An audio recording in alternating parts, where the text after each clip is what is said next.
quit, I have no reason. I mean, I'm asleep, but I be trying to live my dreams. I cannot even act if it's all easy. Either you gon' do it or you don't really. It ain't no in between. Baby, you can ask the sun. It's an everyday thing. Consistency in your routine is how you bring reality.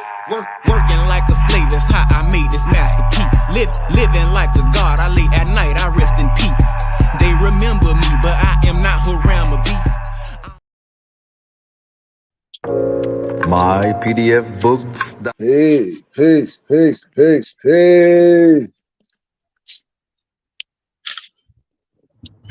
Peace. Everybody doing, man? Magnificent. Great. How you doing? Marvelous. Man, I'm doing good, man. Pardon me, I jumped on here late, man. I was getting some books and stuff for myself, man. I was doing a little study. I went to Hot Springs, Arizona today to this like municipal bath place area. If y'all look it up, man, it's nice. When y'all know what's come back out here, we're gonna take y'all there, man. It's a nice outside place, man, where you can, replenish yourself outside in the sun, man, and just relaxing. But it's always good to be in nature. But peace, man. Peace. Peace. I wanted to have a little evening discussion, man. Like I said, I didn't want to deprive my brothers and sisters of us coming together in our time when we can to have these regular discussions, which we should, and share with the world. And if anybody have anything that they want to ask, it's always time. This is the time to ask questions. A lot of stuff come to me, about what more science is, and I'm glad I jumped on here and heard Lamar giving a little background of just experience of more science and their experience of coming through the science, what they've learned, what we continue to learn. And it is an eye-opening experience when you take the time to learn, when your heart is open. You will see a lot of stuff that you thought was more science is really not. You will see you're going to see where you might not see, but you will get the opportunity to investigate some things. So today we're going to spend a little bit of time with just ask some questions. It's no such thing as a dumb question, just to get a little clarity or just to get a little understanding to say, hey, let me study this a little bit further. So that's what this time for. And I want us to be open, and remember, it's no such thing as a dumb question, and we getting a little bit of clarity. So do anybody want to open the discussion up? Like I said, this is a free discussion, and it's just for brothers to give a little insight, or if you have any inquiries, let's see, can we get onto an agreement today, on how we move and what we think is right, what we may have heard, and to be able to just proceed in that right way. So I want to have this little bit of this cipher just to have these questions and answer a little bit. So do anybody want to open up this cipher?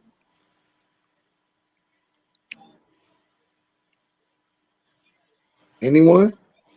Yeah, I got something. I think Yes, that sir.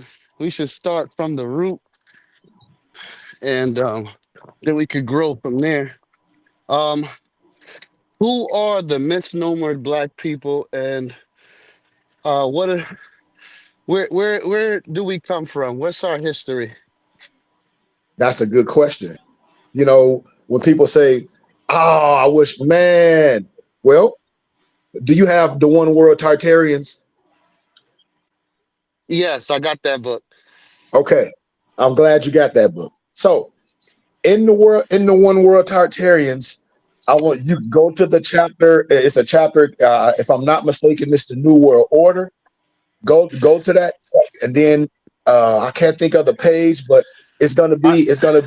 Go ahead. I'm sorry, I Nova. can't go right. I'm sorry. I can't go right now. I work nights, so I'm on my way to work, but I'm still here. Yeah. I'm just leaving it for reference. Yes, If sir. anybody have it, at hand, but it's in One World Tartarians, and it's in the, and I'm gonna show you where to look for a certain thing to kind of answer your question and give you a little bit more insight. But in the One World Tartarian, I think it's the chapter, the New World Order. In that chapter, it's gonna answer a lot of the questions that you just asked, like where is the misnomer black people from per se. It's gonna answer that back to Africa stuff. It's going to answer that whole slave ship theory, the numbers, everything. So it's going to answer a lot of your questions. But just from an educational perspective, if I was just asking it just on my base understanding, I would say misnomer Black people are from everywhere. I would say misnomer Black people are not just from so-called the continent of Africa. I would say misnomer Black people, you're going to find them everywhere. Now, they wouldn't call Black people as we call it in modern, but you got it in Russia. You got the Russian icons. You got in Britain the ancient and modern Britons. So when a person say where the misnomer Black people from, I say all over the United States of America. You know, when you start doing the research, because Black was never used to describe ethnicity in the first century. So that's why a lot of times we couldn't find ourselves, because we was looking for Black people per se. Did I kind of answer that?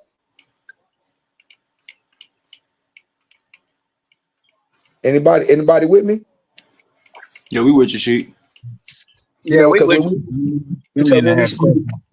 when we say Black, you know, I always ask people, you're not going to find Black per se. Just like in Black history, you're not going to find Black because we didn't identify as Black in the first century. Black never described ethnicity. So when we were looking in first century, like we're looking for Black people, you're really not going to find no one that identified as Black per se. You know, Black was an adjective. So when we say I'm a Black person, really that's an adjective, and Black will describe in the type of Moor, you know.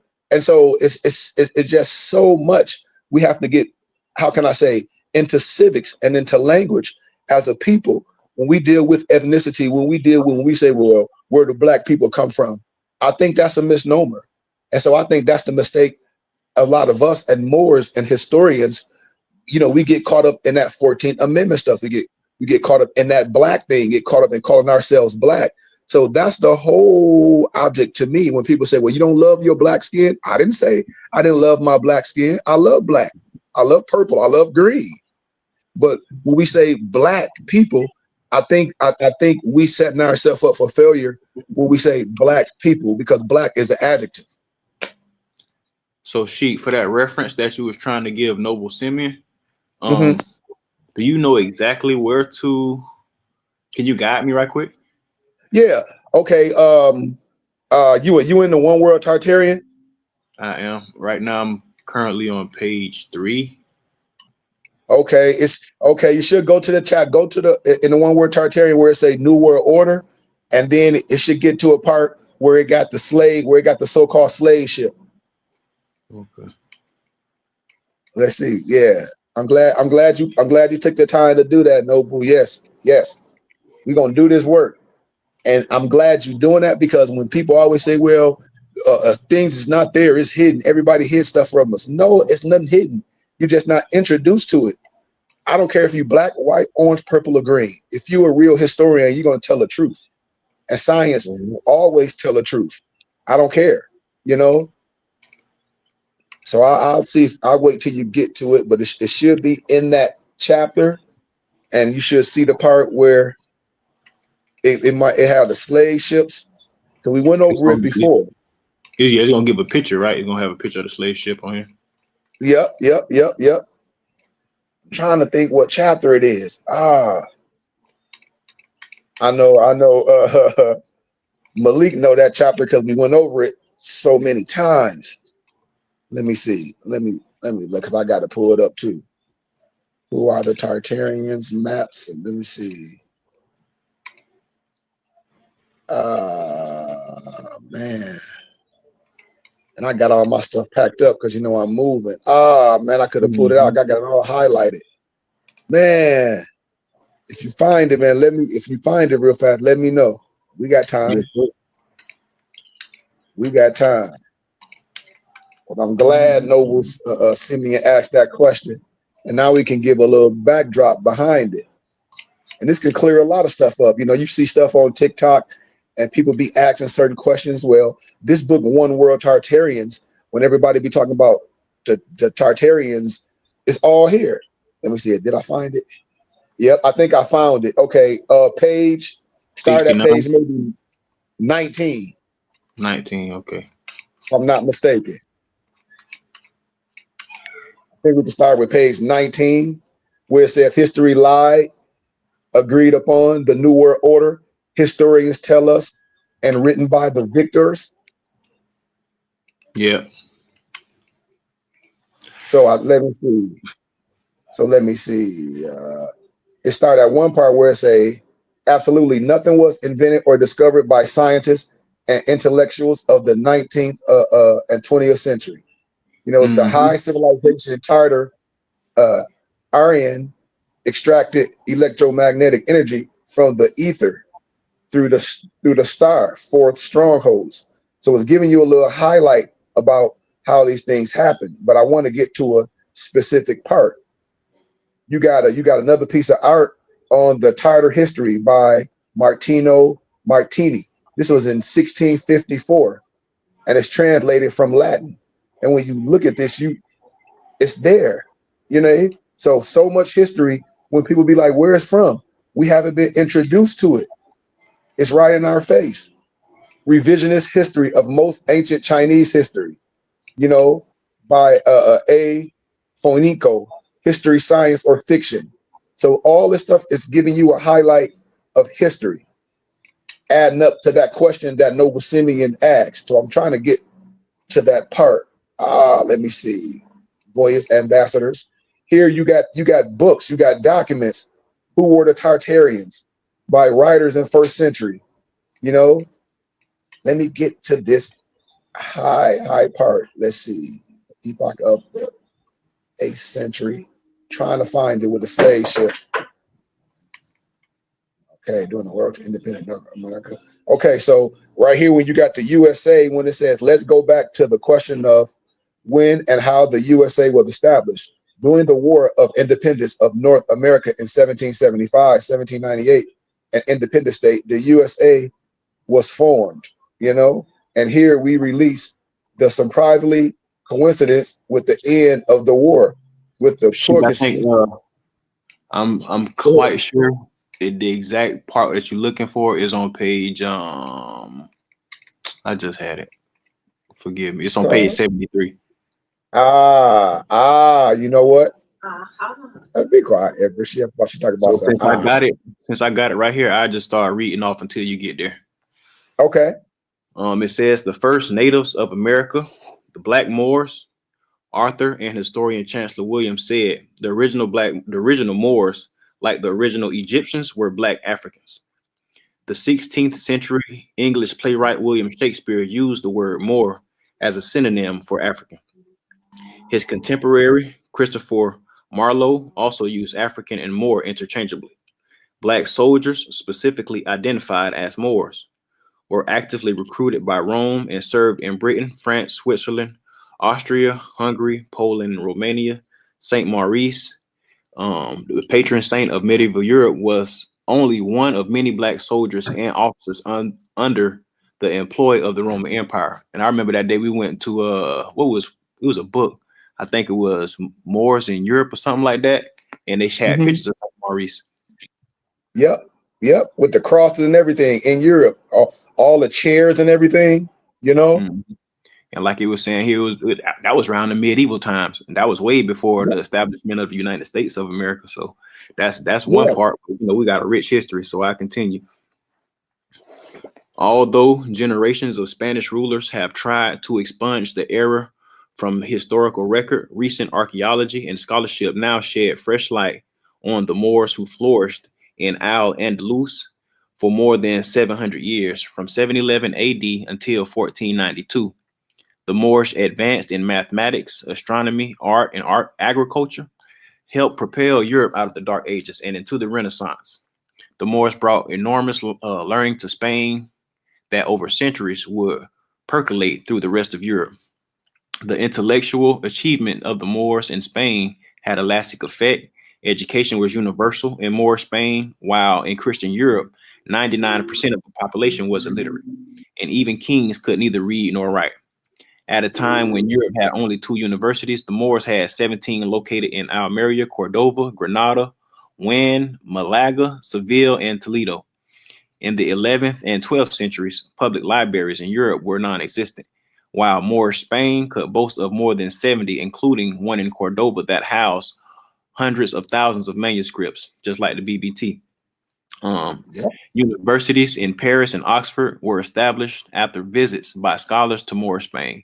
It was the system of education taken to Europe by the Moors that seeded the European Renaissance and brought the continent out of the 1,000 years of intellectual and technological gloom in the Middle Ages. And that's, trust me, that's just the start. Yep. Yep. And then you got the part where it's destroying the identity of the Black Moor Tartarians. See, now you start getting more in modern history when you be like, huh? Because in the Los Angeles Times in 1990, it reported that when Napoleon visited the Sphinx in 1798, everything but the head was buried in the sand. His soldiers repeatedly used the Sphinx for target practice. While the Sphinx had already suffered nose damage prior to Napoleon, the greatest destruction took place during Napoleon's occupation of Egypt, as documented by Tony Browder and testified by the collection of the Sphinx portraits he assembled on page 225 of his book, Nile Valley Contributions to Civilization. And these 6 portraits, drawn over a period of 100 years from 1698 to 1798, are the only current evidence available which shows the progression of the nose destruction. Besides the Sphinx, a large percentage of Africanoid Kemetic statues are missing the noses, whereas European-looking figures are intact. Faces of Africoid sculptures were also altered to appear Caucasoid by Kemet's European conquerors. A Sphinx statue on display in the British Museum admits that the face of the statue was reworked during the Roman occupation of Egypt. Reporting on the riddle of the facial identity of the ancient Egyptians, Count C. Vonley, a distinguished French scholar who visited Egypt in the late 1700s, wrote with astonishment, "When I visited the Sphinx, appearance gave me the key to the riddle. Behold, that the head typically Negro in all its features." He later added, "The Egyptians were true Negroes of the same type as all native-born Africans, but the New World Order Romanov dynasties would often deface statues of the past monarchs in order to erase or diminish their legacy. In these cases, the removal of the nose would be accompanied by other more extensive facial disfigurements, as well as destruction of inscriptions and symbols of office." So when you look at all these symbols, when you go to Egypt, a lot of stuff is erased, the nose, the words that was written about them, you know? And another huge New World Order lie. This is more specific what Noble Simeon was asking me. Now we getting with the facts. People want the facts. Here it is. And all our scholars and all our preachers and ministers, they just been lying to you. Even my cousin I was with today, he's not all the way into Moorish science, but as I'm resurrecting him, he's giving that Christianity back. Not from me. He like, cuz this all fake. The way it's been taught, he was like, it's fake. He like, it's just fake. And when I'm talking to him, explaining, he like, well, see, I get it when you speak, but when others, it's all a fallacy. When you're trying to make it, when you're trying to persecute someone with something. But here go the big lie. Some 12.5 million Africans were taken from their home and forced aboard slave ships that were destined for the New World. About 10.7 million people survived the horrors of the Middle Passage between 1526 and 1866, only to end up in bondage on sugar, rice, cotton, and tobacco plantations throughout the Americas and the Caribbean. The transatlantic slave trade is the largest forced migration in history. Misnomer Black people are indigenous to the Americas. Come on. Black Native Americans, Islam, are not a result of the so-called Red Indian mixing with slaves. The so-called, that's right. The so-called Red Indian comes from mixing with the European colonists and the Asians that were in America before Columbus. So when Europeans, we talk about the Caucasus Mountain, you mean the Asians from the Caucasus Mountain, Caucasian from the Caucasus Mountains? See, I can get all the way politically correct and make a person really sit on their hands, you know, from wisdom and education. And the first Native Americans were Mongolian Tartarians. Melville Herkovitz, here go another European scholar, a European anthropologist, was one of the originators of this out of Africa fake theory. Herkovitz never had any historical, archaeological, or anthropological proof that black people of the Americas ever derived from West and North Africa. The same way with Zachariah Stinson, when our brothers be talking about, oh, Anunnaki, and the Anunnaki is some alien. Zachariah Stinson ain't have no history of that. Zachariah Stinson ain't read no tablets. It's all pseudo. And when those brothers in the conscious community be using Zachariah Stinson as a reference, you got to run from them because it's pseudo, point blank. And consequently, Herkovitz crafted the theory that blacks arrived in America from the transatlantic slave trade, which allegedly brought in more than 10 million so-called African slaves. Let's do it. Let's do it.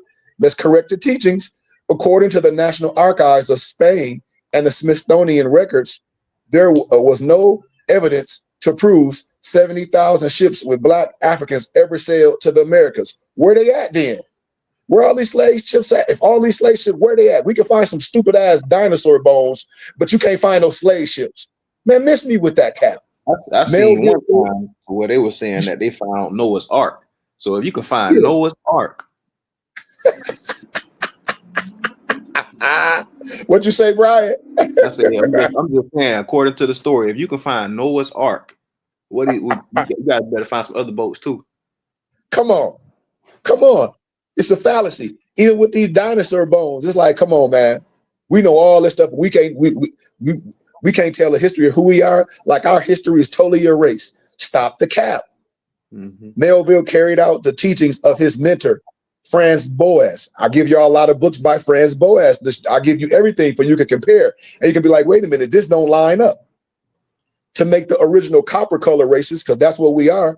I don't care what nobody say. The 1828 Webster Dictionary. What is an American? The copper color races found here by the Europeans. You can't find them that's already occupying it. We are the copper color races, period. The Americans that's on the natives to the land, point blank, and to make original copper color races of the Americas inferior and the European presence superior. And before this time, blacks coming from Africa through the transatlantic slave trade story never, ever existed.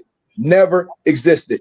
And as a result, Melville's work has been fragmented and used as propaganda by writers like Harold Collander and Alex Haley. Remember I told y'all Harold Collander, the one that wrote the book, The African, the one Alex Haley plagiarized, because Negroes always plagiarize a European bull crap, just like some Willie Lynch, just like some damn Willie Lynch and all that fake stuff. It ain't one. It ain't no Willie Lynch. And Harold Collander made all that up with that out of Africa stuff, the transatlantic slave trade through his hit movie Roots. It's all propaganda. And Americans were black people, and they were not brought here on ships. So instead, they were enslaved right here on their own lands, on your own land. And if they were brought on ships, the numbers are extremely exaggerated. If we're going to do the numbers, it was published that 15 million to 20 million slaves arrived in the Americas between 1540 and 1850. That's over a 310-year period. But according to U.S. history books, the Stewart synopsis points out a few questions that should be examined. Over a period of 300 years, it's fair to say that 60,000 slaves were transported annually to the Americas, or has the transportation of slaves to Americas been one big myth? Because the largest seagoing vessel carried 400 slaves, but not all of the ships were that large. You got to remember, let's do the number. The time of passage was 3 to 4 months. That means 200 vessels. 200 vessels, ships per year, would have to travel carrying 300 people. One ship could make 3 passages per year. But the transatlantic slave trade database says that there were 1,100 to 1,400 voyages made over a 300-year period. And if that's the case, family, and each ship carried 400 people, the total number would be 560,000 Africans were transported. And it still don't add up. You see, when I told y'all men lie, women lie, but numbers don't lie. When you start playing numbers with me and I'm a numbers head, I'm going to fact check you. You already know over 83% of all Americans were with African ancestry have Native American blood, native to the land. I ain't say Indian. I said Native American, native to the land. You say what, Brian? No, I was repeating the same thing you said. I guess we said it in a synchronistic fashion. You know what I'm saying? Native American. Yes. Did Native American tribes help slaves escape, or were Americans with African ancestry already part of the Native American nations? See? And after 20 years, the Royal Adventurer, with its 15 ships, had transported between 90,000 and 100,000 slaves. That's a long way from 15 million to 20 million slaves who were supposedly brought to the Americas. Doesn't that leave a little over 14 million to 19 million people not accounted for? Where'd they go? What's up with that? You know, or was the brown birth rate more accelerated than the European? No disrespect. So when you calculated the median of 15 to 20 million, you would be 17.5 million divided by 400 people. The largest slave vessels, that comes out to about 43,750 trips, y'all. You can't even show no record where that many trips occurred, or the number of trips calculated by the so-called experts. So when you look at this so-called slave ship thing, the figures existed of 27,000 and 35,000 voyages. The same thing happened with the so-called Holocaust in Germany during the World War II. 6 million people were supposedly killed, but there are not that many names referenced who died, totaling those 6 million. In fact, the official story, it reduced the number to under 1 million people. And the story synopsis lists these Black Native tribes. Even what's her name? Jane Smith. Her sister, when she talk about the Holocaust, and Europeans will tell you like it's the numbers ain't real. And so listen to the Europeans. You ain't got to listen to me. They'll tell you. The Stewart synopsis lists these Black Native tribes. The Washita of the Louisiana.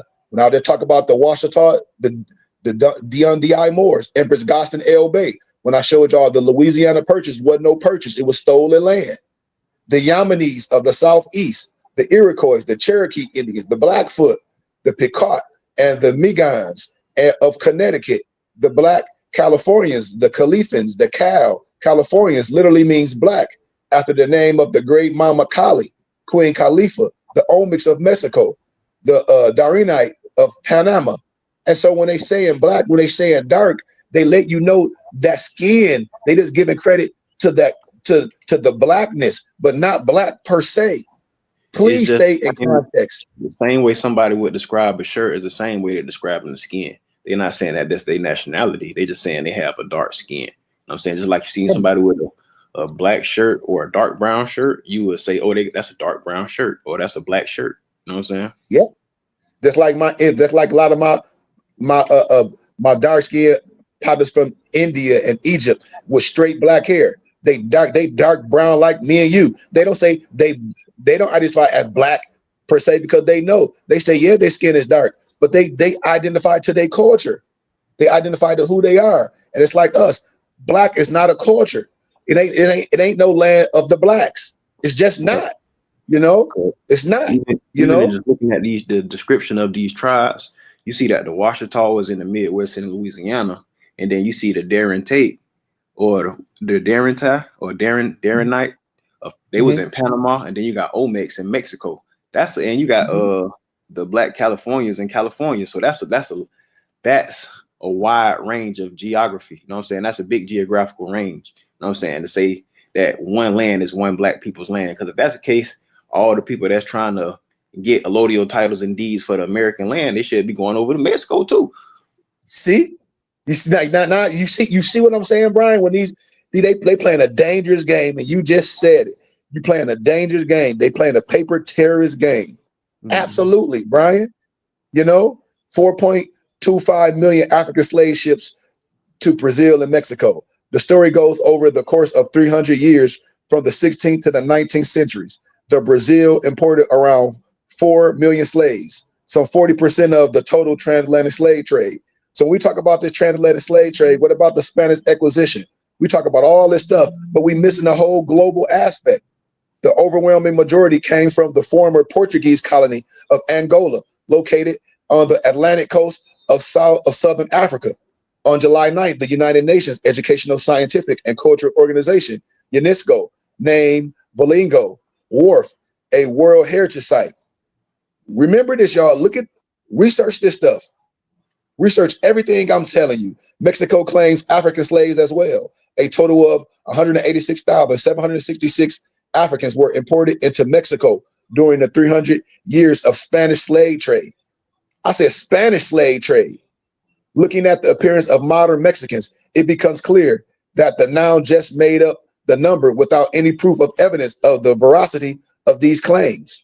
There is no way 186,766 thousand black-skinned Mongols could be responsible for the pigmented side of a million light and dark-skinned Mestos, because the American Negro or Indian or Blackamoor or Mongolian Tartarian, which is all the same, is the oldest man on earth. The oldest chromosome on earth was found in a man from where? South Carolina. South Carolina, Brian. South Carolina. Where Peter Pablo from? You heard me? You say what, Brian? I say where Peter Pablo from. You heard me? You feel me? You feel me? From South Carolina, and is unrelated to so-called African lineage. Mm-hmm. Just like you, just like a prophet was telling us, Noble Drew Ali ain't calling us no Africans, no Indians. We are what? Moorish Americans, you know? And there are no pyramids in Americas than anywhere else. You know, so when we start looking at history, when we start researching things, the Spanish and the Portuguese captured and sold what they call Negro de Terra. So when you look up that, start asking this stuff. Get your vocabulary up, because they sold them. Who? Your so-called people that you talk about some white man, but even when I talk about the Arab slave trade, and they called you Negro de Terra into European slave markets. The Dutch and the English didn't even enter Africa until the late 1700s. Yes, slavery started in 1492. Columbus was a Portuguese Moor named Ferdinand Zarco. Y'all heard me. I'll say it again. Columbus was a Portuguese Moor named Salvator Ferdinand Zarco. And many of the European monarchs in Europe were also Negroes who came to America as they were being pushed out of Europe by white European Catholics. Remember when I talk about the symbols? See, all this stuff is wrapped up in religious history. That's why they don't want to keep you. They want to keep you subjugated. You'll see they ain't gonna never bomb no black churches because they know the black churches keep Negroes stupid. No disrespect. They say, oh, you can go to church and do 3 amens and you can go right back out in the world. That's catechism. That's catechism. You ain't changed nothing, you know? And the conquistadors were sent to the West Indies to destroy the kingdoms of the blacks and reduce them to servitude and slavery. Yes. What did you say, Sheik? I said the conquistadors. Those Spaniards. I'm giving you history. You can be mad all you want to. It's in history. It's in there. Read it. It was known as, remember I tell y'all the dumb diverses? I hope all my educators and stuff is here. Research the dumb diverses and the doctrine of discovery and the Inquisition, and gave Catholic kingdoms the right to do what? Murder, rape, and enslave and torture all those not under the authority of what? The Vatican and the Pope, aka the Catholic Church. Do y'all know what the dumb diverses was, Brian? Do they know what the dumb diverses and the doctrine of discovery and the Inquisition was? That's all brothers and sisters got to learn when they arguing of who we are. We not this, we not that. Man, you need to sit down and listen. You know? Right. America is the old world, and Columbus called his first voyage the last crusade to conquer the holy lands of Mexico and Peru, which means Heru, or house of Heru, or Jerusalem, which became Jerusalem. It became Jerusalem. It is also known as the navel of the world. Teotihuacan means city of Tehuti or Tat, and Tenochtitlan, which became Mexico City, means city of Enoch.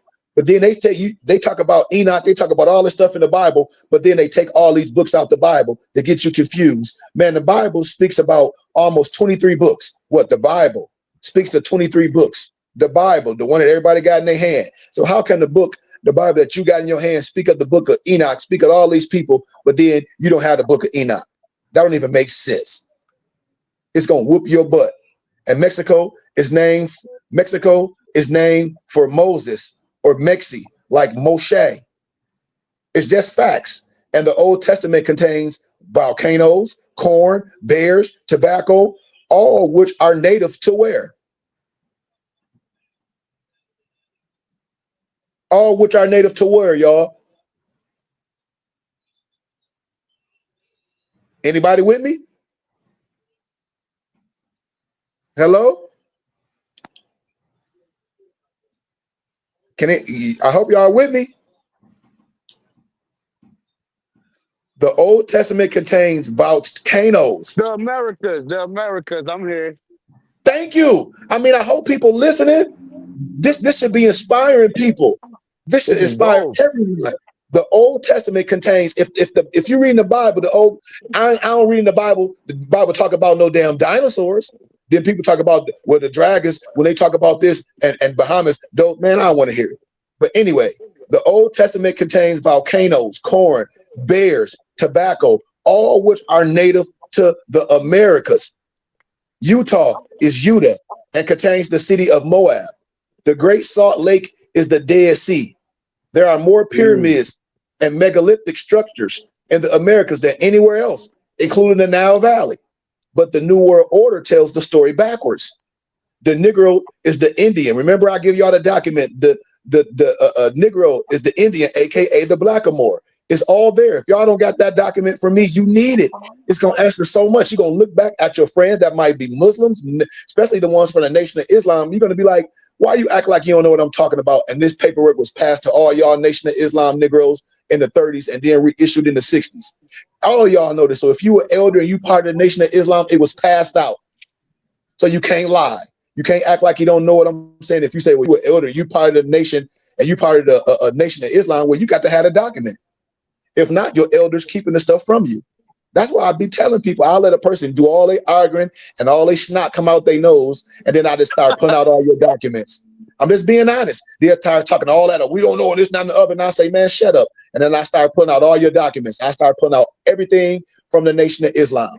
All the documents where Fire Muhammad was in Detroit and they passed out ID cards, all that. And they was teaching more science, all of it, all of it. And when did it stop?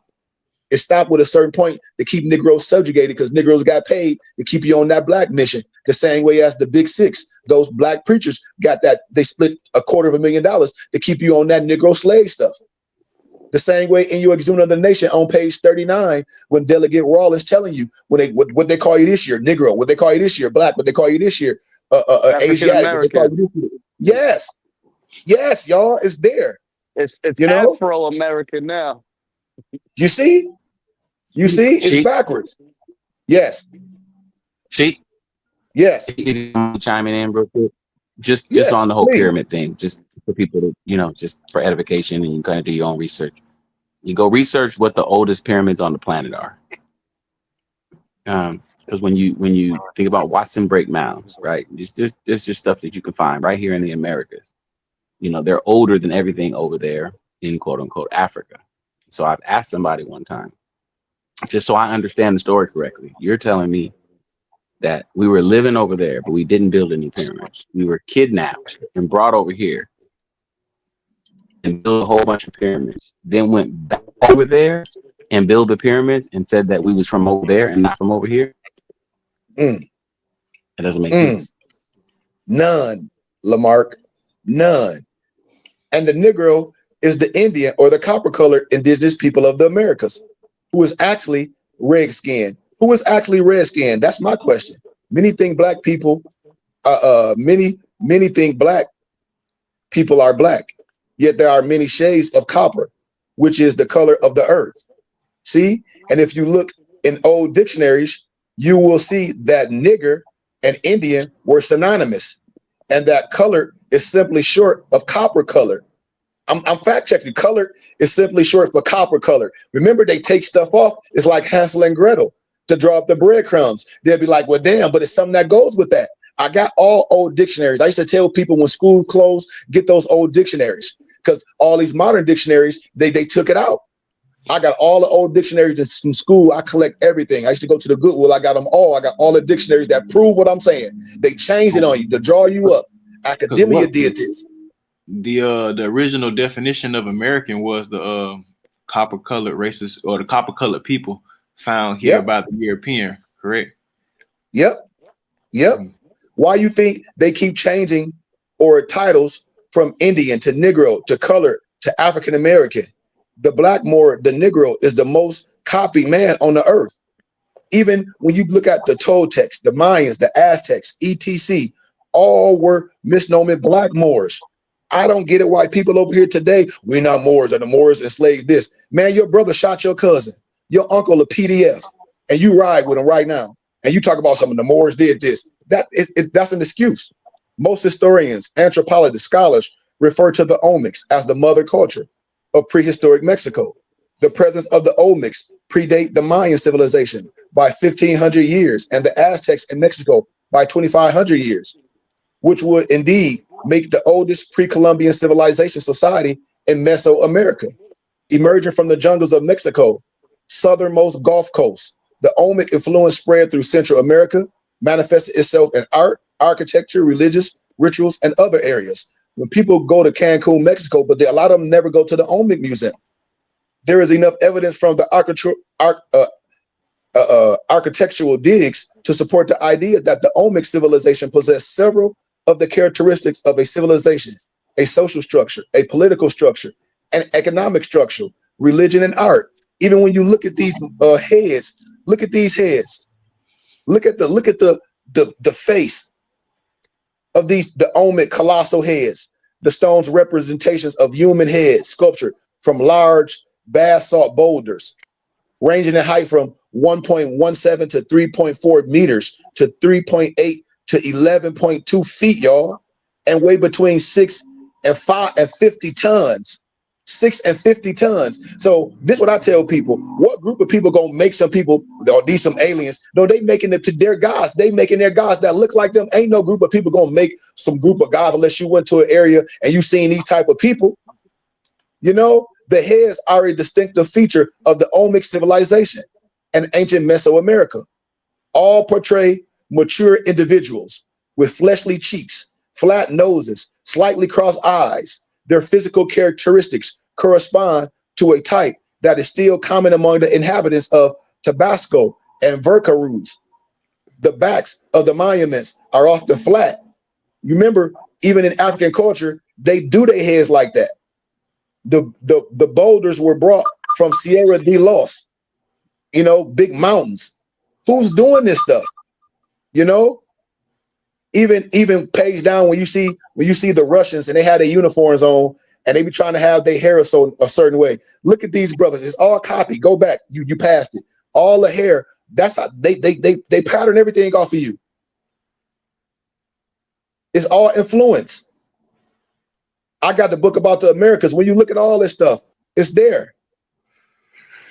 Plus, most of the living quarters around the ceremonial center were abandoned in 1150 AD. And there is evidence of a huge fire sweeping through the city at that time.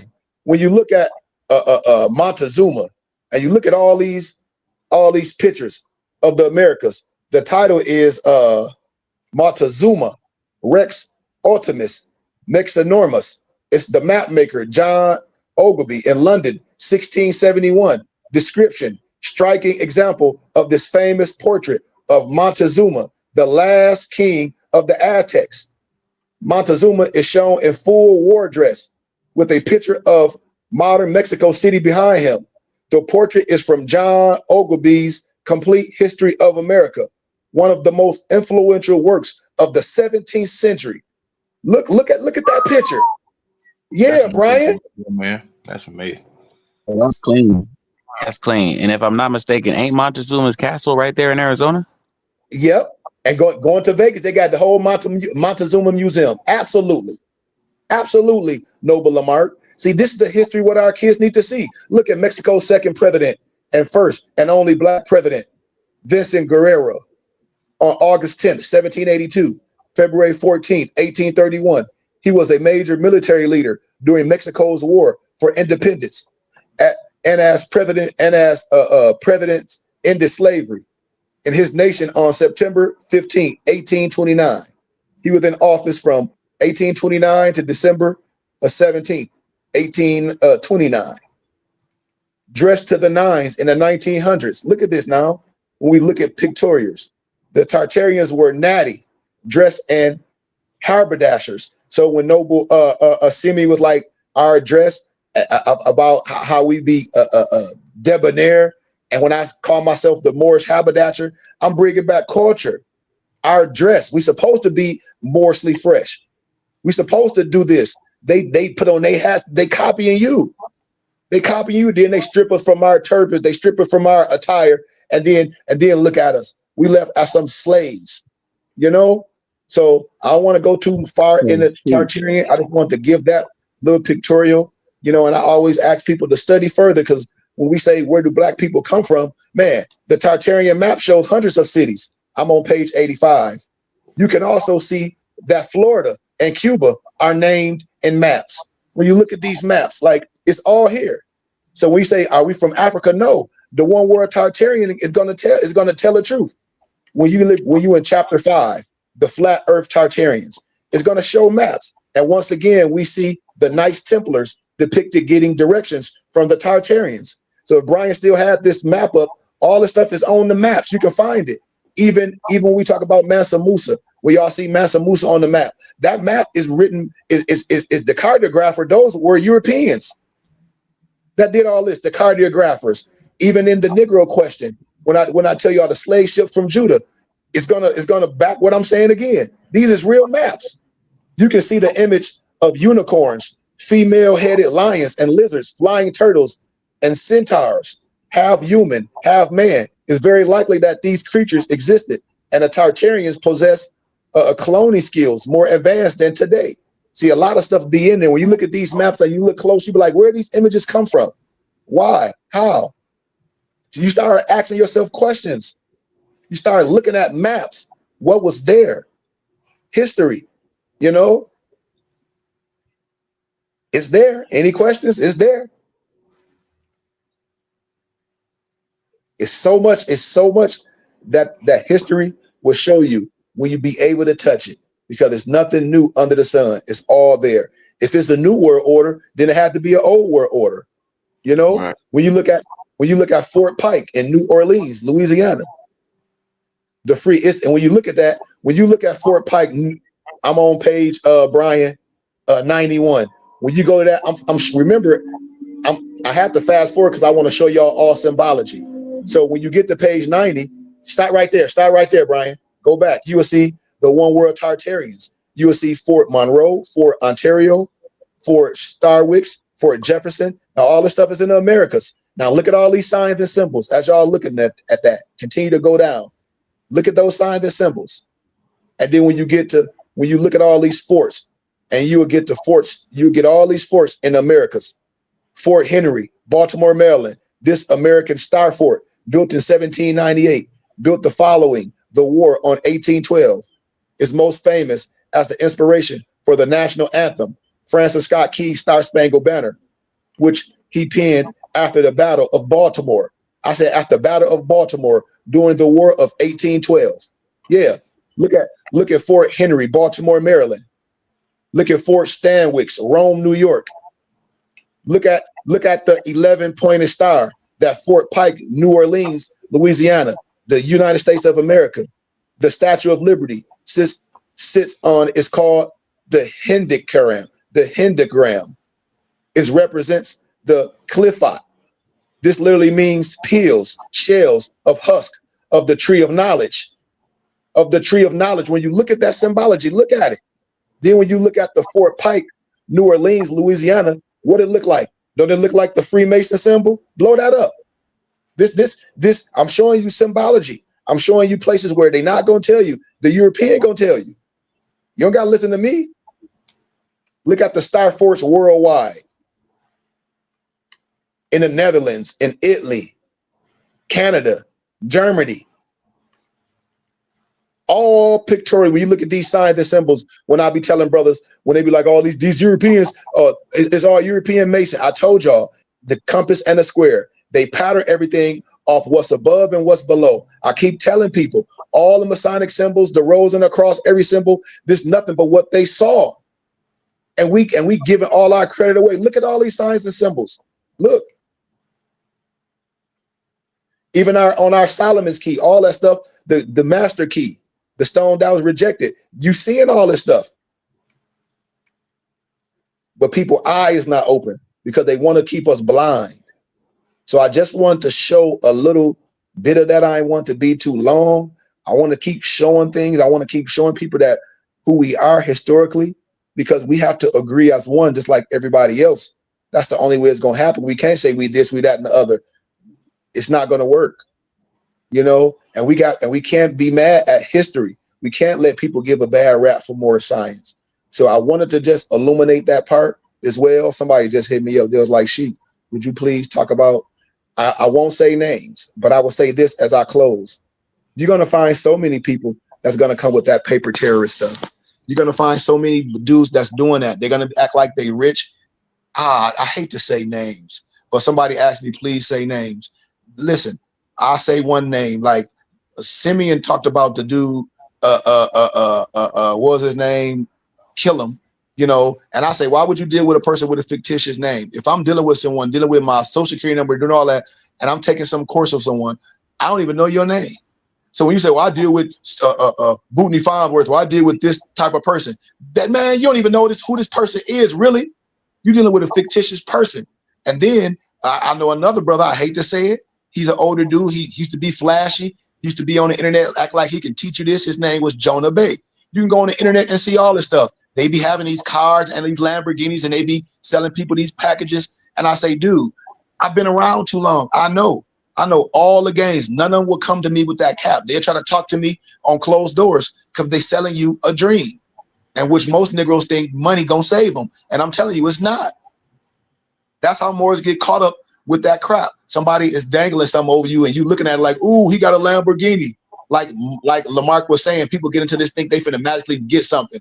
Ooh, look where he living, or this, that, and the other. And so you will spend all your hard money trying to take some course to get that. And all you got to do, they're going to keep spinning you because you got to keep spending money. You got to keep taking a course.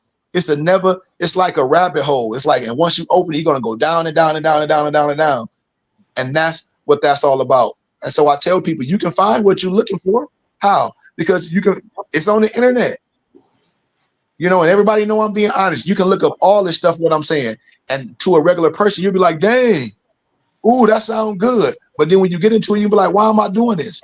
These people are go on the internet and Amazon and buy a fake graduation cap. Don't y'all ever seen the doctoral caps when people graduate, when they get their doctoral? When I finish my doctoral, if I ever finish it, you know, if I feel like it's different from my master's cap and gown. When I got my master's, we got this little cape thing go around our neck. But your graduation cap when you're doctoral is different. And so somebody showing me this person, I said, he got on a doctoral hat. And they was like, Sheik, what you mean? I said, this person that went on Amazon and went and looked up graduation caps and all that stuff and bought a freaking doctoral cap. Do y'all hear me? Yeah.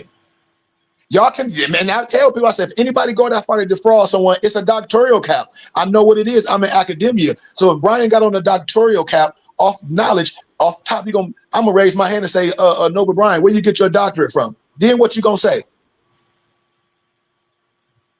I got my master's, I ain't got my doctorate. I got my, no, I ain't got it. But it's a doctoral hat though. It is. That you get that from when you graduate, from when you get your doctoral degree. So if you don't have your doctoral degree and you are more, why the F you got on a goddamn graduation college doctoral hat and your ass don't got on the fez? Because you can't promulgate that crap with that fez on because it'll burn you. And I'm coming as an official. You have that fez on, you lying, I'm popping up off the top because I can. You lying. And that's why they won't have that fez on teaching that. Because when you put that fez on doing that, I'm coming. And so you would go get a fake doctoral hat, you wear a baseball cap, because you can't put that fez on and act like you righteous. You just like the clandestine European. You in the same level, brothers. And it's no disrespect. And so when I tell people, I say, this is old. And it's a whole bunch of people with that base stuff, they've been doing it. And you can go on these people website pages, no disrespect, they've been doing this forever. You can research them right now, all on YouTube, take my course. It's the same, he talking the same talk as the dude Simeon was asking, the Don Killing dude. No disrespect. So if you got something special, you say, and then this person saying the same thing, and both of y'all selling some shit, what's going on, Brian? Y'all selling some shit that I can do for free? If you say, if it's this redemption package, but you can find groups of people like Simeon. He said either the Don killing dude, and then you can find this dude Jonah Bay saying the same shit. Now what? But and they both selling a lifestyle the same way Polite did. What we talking about? The same way in the conscious community. That's what happened. Y'all mad? The same way the dude from China, and he had his flag. I forget his name. We was all in the conscious community, and he was selling people travel ID. Same stuff. And he back on the internet now. His name was Royale, Bay Royale. I told y'all I'd have been around. I can start naming them all. You'll be like, yep. I know some other dudes that was with my man them that got arrested on the highway, and they ran to China. 2 dudes. And so if you're looking for some fake stuff, you can find it. And that's where I always tell people we should be able to have these conversations and call out the cancer. If not, you're going to be finding good-hearted people like Brian, like Simeon, like Lamarck, that's in the science that may be looking for something and hear something and get totally caught up in the wrong thing. Why? Because there's no one as a watchdog. You know, you need watchdogs. Just like when I brought up, just like vigilantes. And just like what's the brother name? Brian.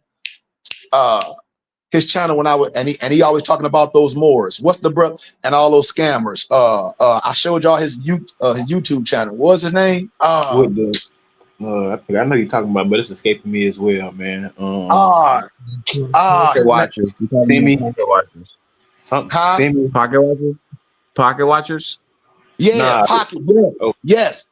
Pocket Watchers by JT. And everybody was hating on JT. They're like, oh, he hating on Negro getting him. And I said, how can he be hating on people? He a watchdog. He a financial advisor in real life. And all these Moors and all these people in the conscious community talk about they got some secret way where you can file this and you can get some money from the credit union and run that federal Navy play. All that scam stuff would get people locked up. And they were saying that was more science. And that's why people got into more science. And I'll be wanting people to tell the truth because these individuals are still out here. They scamming. Some of them got caught. Some of them haven't. Some of them are in trouble right now. Some of them have just not got caught. And that's why I'll be wanting to have these regular conversations because I know people on the internet through the weeks. I know people on TikTok through the weeks. You can't tell me you're not. And I know these people are popping up all up. I know Jonah Bay don't pop up as much as he used to. But my man, that one dude that Simeon talk about, Don Killam, he all over the internet, all over selling people these packages. And I'm like, dude, it's just a paper trail. And we that stupid. A person can drop the dime when they get caught. We'll say, I just tell on everybody. You know how I got a paper trail. I got a database on everybody. So I'm going around getting everybody caught up in a RICO. So I got a whole database. So if I go down, just like Nina Brown, or this bigger than Nino Brown, what you mean? I got a whole list of criminals. You see? I got a whole list of criminals that y'all can go attack. I got them all under this stuff. And so when you think about this, and these people be having something special, if it's special, why everybody else on the same thing? And y'all can look this stuff up. I want y'all to just look for your eyes. That brother Jonah Bay, I love my Moorish brothers. But when they come with that cap, when they come with trying to promote a lifestyle of like this Moorish science to make you a lifestyle, I shun from that. That's paper terrorist stuff. It's another way to do it. But if that's what you're looking for, like I said, it's stuff out there for you. You know, all that stuff is out there for you. It's video. It's so many people that have made videos. Like it's another brother, and everybody thought he was a Moor, but he was making a mockery of Moors. It's called Factor Fraud. You can pull it up. It's called Factor Fraud, and this whole character is like a figure with a Moor head on it, and all his videos. He like, this is goofy stuff. You got all these people talk about this dayland. You can take this to the bank. All of them go to jail. And now you got these people, which people don't like to say, like we hating on people. We ain't hating on nobody. It's like, it's what it is. If you're on the internet doing it, then I can talk about it. Don't put it on the internet then for me to ridicule it. Don't put it on the internet for nobody to judge. If you don't want nobody to know, it's fake. Just like I told y'all about that lady Gail. No disrespect. They're on the internet talk about this dayland and they some Sharifian officers. Where these people at? In jail. Where these people at? They lose everything. They lose their kids. And I'll be telling people like, come on, man, we got to talk about this. And so I want people to question that stuff. But if that's what you into, brothers and sisters, what a lot of our brothers have did, They figured a loot. I won't even call it a loophole. They figured an area to trick our people with that paper terrorist stuff and to promote a lifestyle. Any other questions?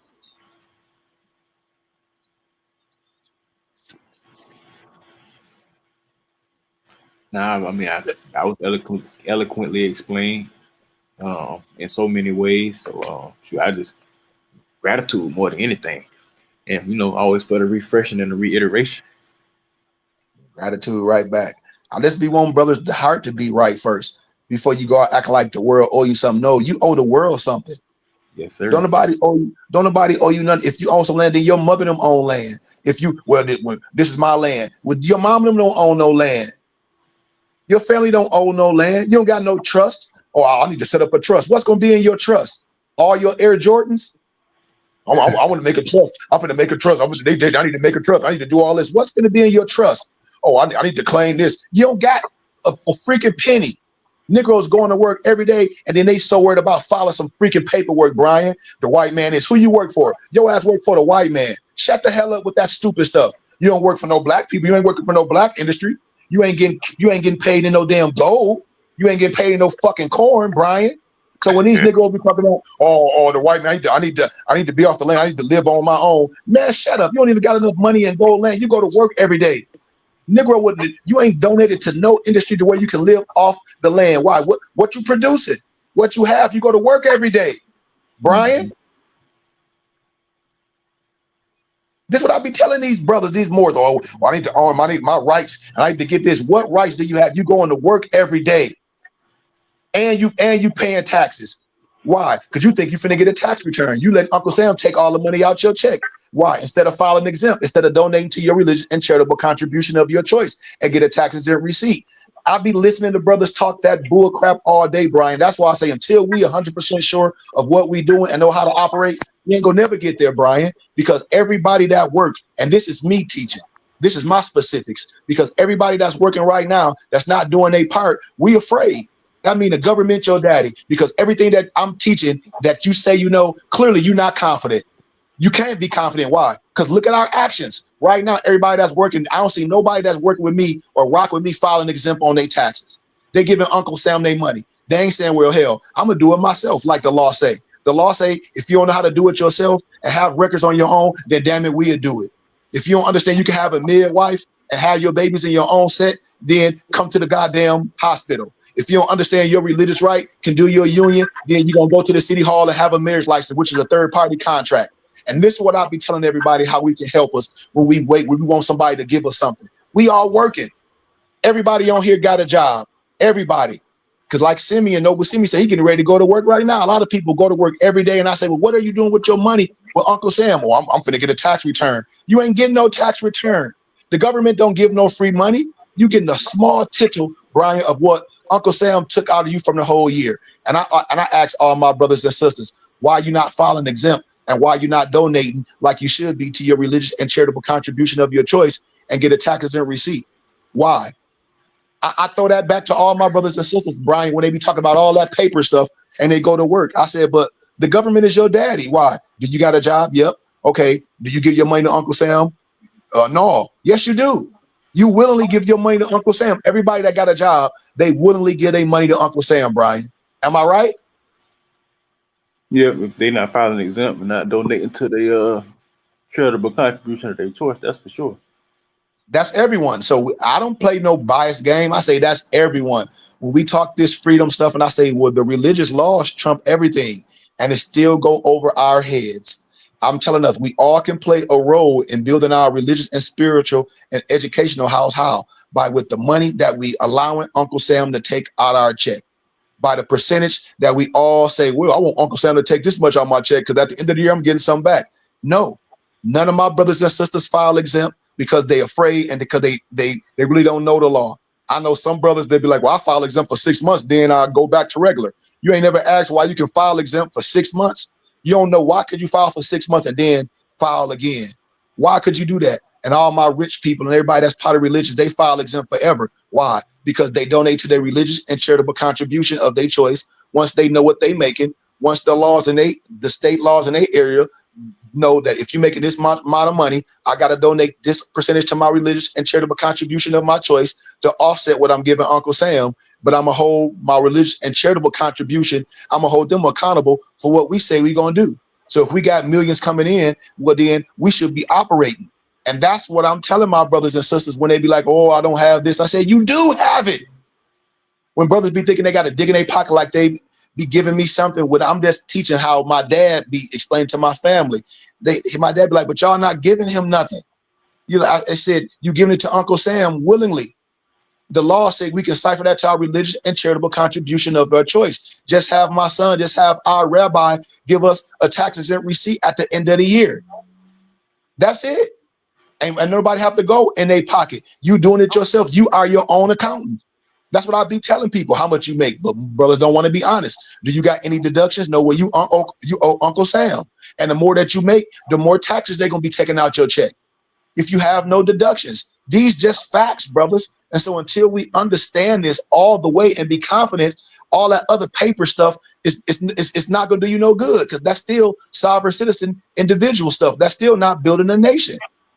And that's how I'm telling us how we can change it with the money that we giving Uncle Sam. If everybody understood this, if everybody understood this truly and was passionate and can walk the walk and talk the talk and say, oh man, I just donate to my religion charitable contribution of my choice. I make 40,000. If a person makes 40,000 a year and have no deductions, you owe Uncle Sam. So me personally, if my money, once I figure everything out, I'll be like, well, I'm gonna donate to my religious charitable contribution. Give me a tax-exempt receipt. And so you got everybody doing that. We got infrastructure, and you hold your people accountable. And that's what I teach and preach. We don't have to beg nobody for nothing. That's what I'll be telling these brothers and sisters. All that paper terror stuff, it's a waste of time. And my people are destroyed due to lack of knowledge. Once you learn something, you can teach yourself something. You can teach your baby something. You can teach those around you. And you can teach your brothers and sisters how to feed each other. Like we own land. And I'll close with that, Nova Brian. Like today, we went to that place. It's called Hot Springs in Arizona. It's in what is it called? El Durango, El Dorado, Phoenix. But on that land, Brian, it's outside hot tubs coming from the natural water. Man, I was inspired because we can do something like that on our land. That's what this is all about, pulling yourself up by your bootstraps and having everybody stop being wasteful with their money, and we build something. And so that's all I wanted to share with y'all, man. I just had a little bit of inspiration. So I give y'all gratitude for taking time out y'all day. Get into your studies, research that one word Tartarian, ask questions, ask questions, ask questions. There's no such thing as a dumb question.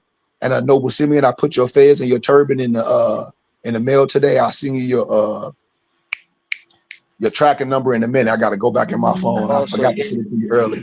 But I just wanted to show that. You say something, Simeon? Oh, I thought Noble said something. But yeah, and Nobles, like I said, I'm gonna be showing more of our Moorish regalia, like far as our tunics.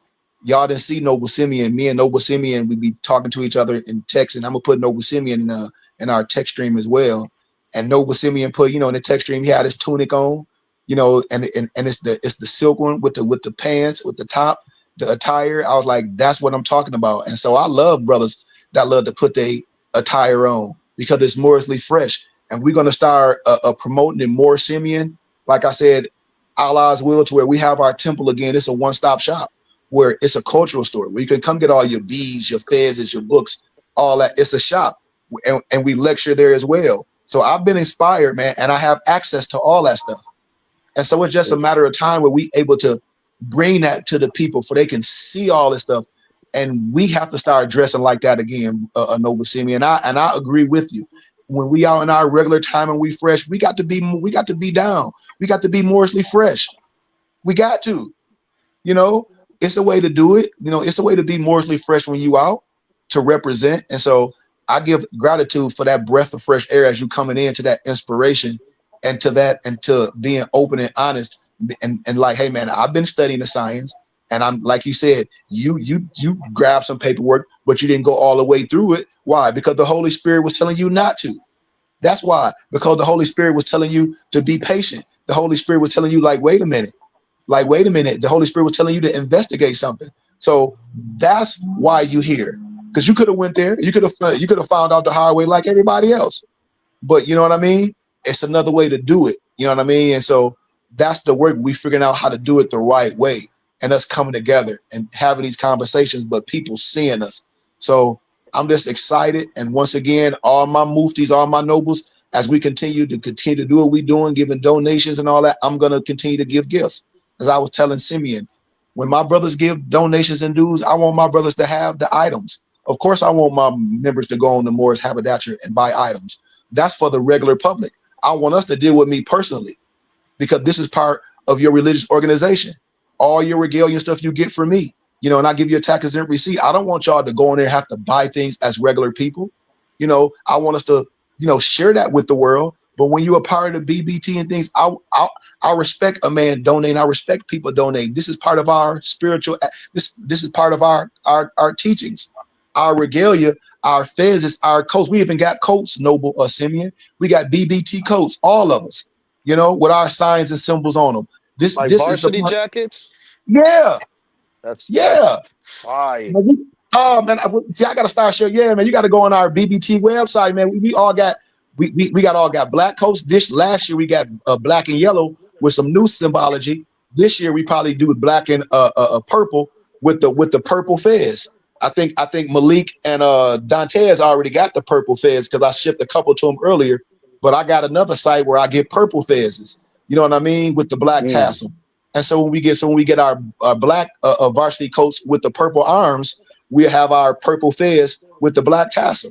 Yeah, man. Like, yeah, we got varsity coats, man. Yes, yes. And when we out, it's like a beacon.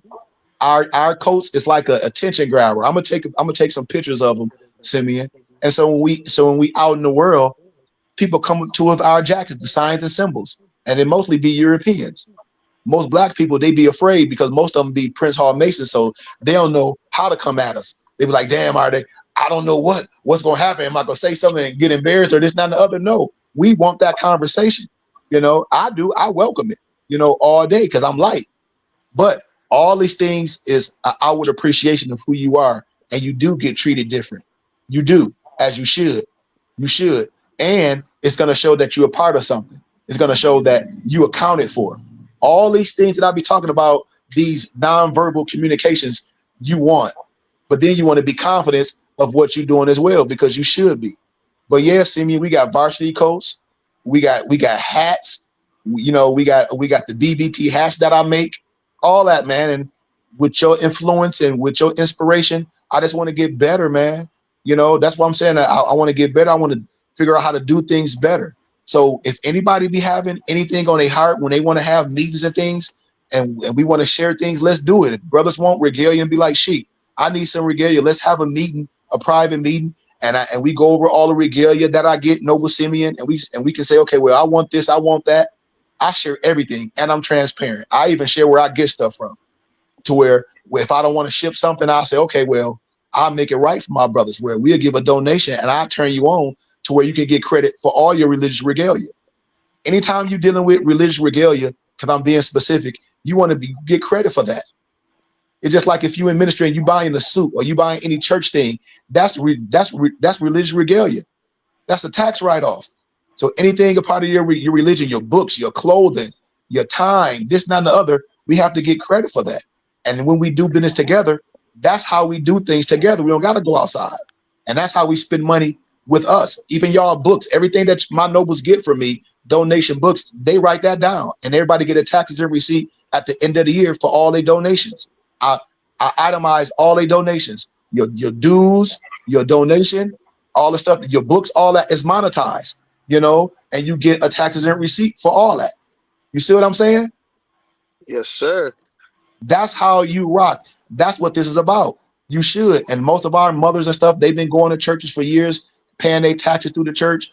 And then at the end of the year, they write a whole check to Uncle Sam. But you've been giving your money to the church. So why your church don't give you a taxes and receipt? They be like, damn, I never knew about that.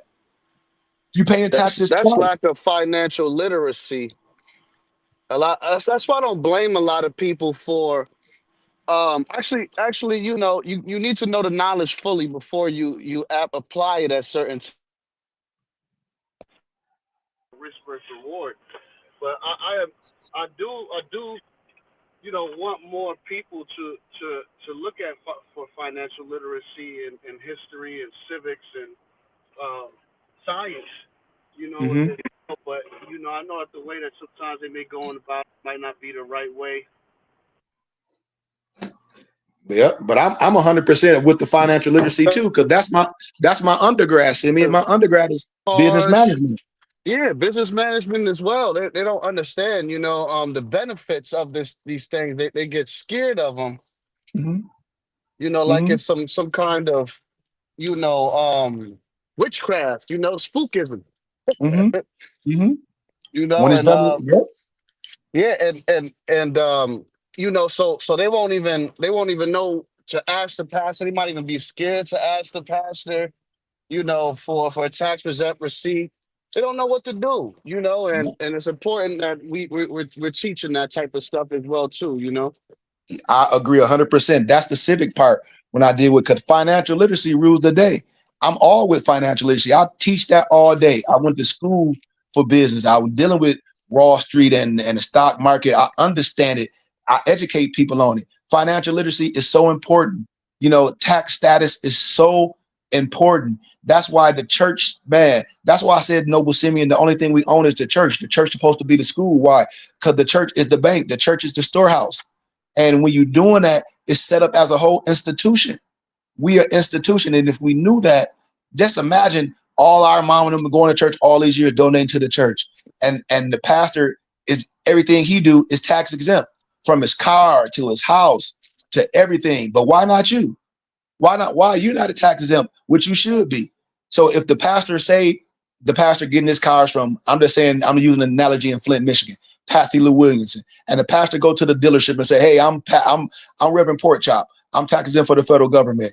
Do y'all work with organizations to lease vehicles or even buy vehicles with and don't pay taxes? Can I give you my tax exempt status?" Absolutely.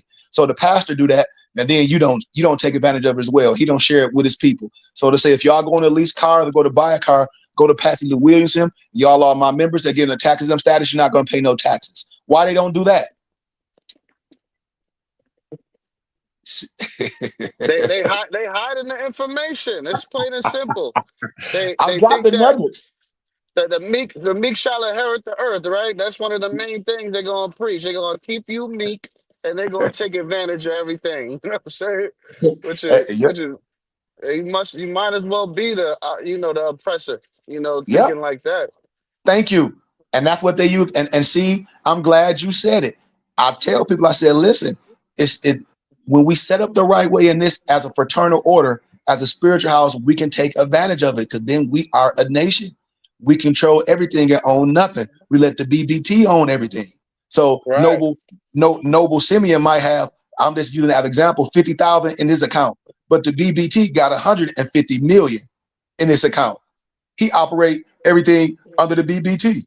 He say, "Man, I'm just getting paid." Well, we're gonna sue you personally. I ain't got nothing but 50,000. I work this car job. We gonna take this car. This ain't my. When you run it, who own that? When you do a reference, when you run that, the tags on that, it's gonna come back Burning Bush Tabernacle. He might be riding an Escalade. I'm just saying. Noble Damn, Simeon that's might be crazy. riding. That's the next car I'm getting too. Yeah. Noble Simeon might be riding an Escalade. Like I when I might show I y'all might my have to truck. put it under the BBT.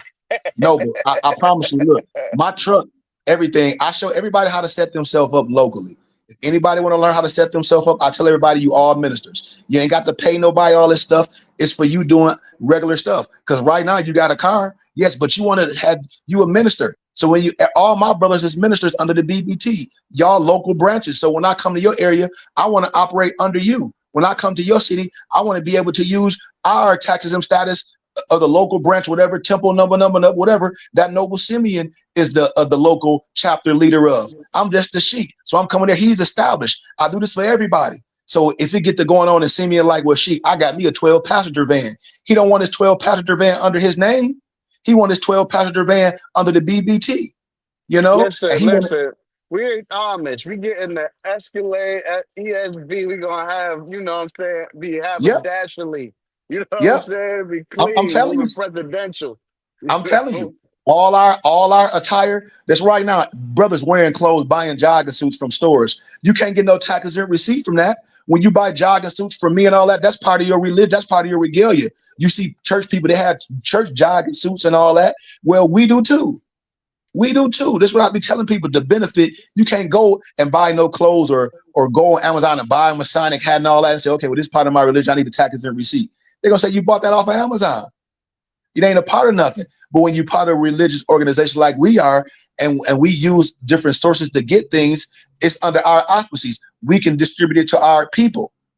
It could, and it's just so much that we can do. Not saying that you don't have to have your own for-profit business, or you not Lamarck Barclay Bay. You might be that, but when you under this spiritual aspect, when you doing anything under your spiritual aspect, you got to be doing it under your local branch. You got to be doing under the spearhead of the BBT, and or if you're doing business DBA locally, if you got to be doing your business locally as the Burning Bush temple number, whatever. So when you doing things, when you buying things, when you open that account should say a Burning Bush, a temple, whatever. It might have your name on it because you just a part of it. You know what I mean? You're a representative of it. But the BBT is the main thing. So anytime you doing business transaction, you using that card. You might put money in that account to help have some money for operating costs. But anytime you doing things, you spending things, you buying things, you doing that. I show people how to do this. And like I I said, think that one day that we should do a private class where you break it down exactly Simeon, how it works. I'm glad you saying That this. way. I've done it. I've done it so many times, but I'm gonna do it again with you because I'm glad you're here for you can experience. So for you can say, was like this man take his teeth out his mouth. I'm giving an analogy and put us on a titty. How can you not be doing it?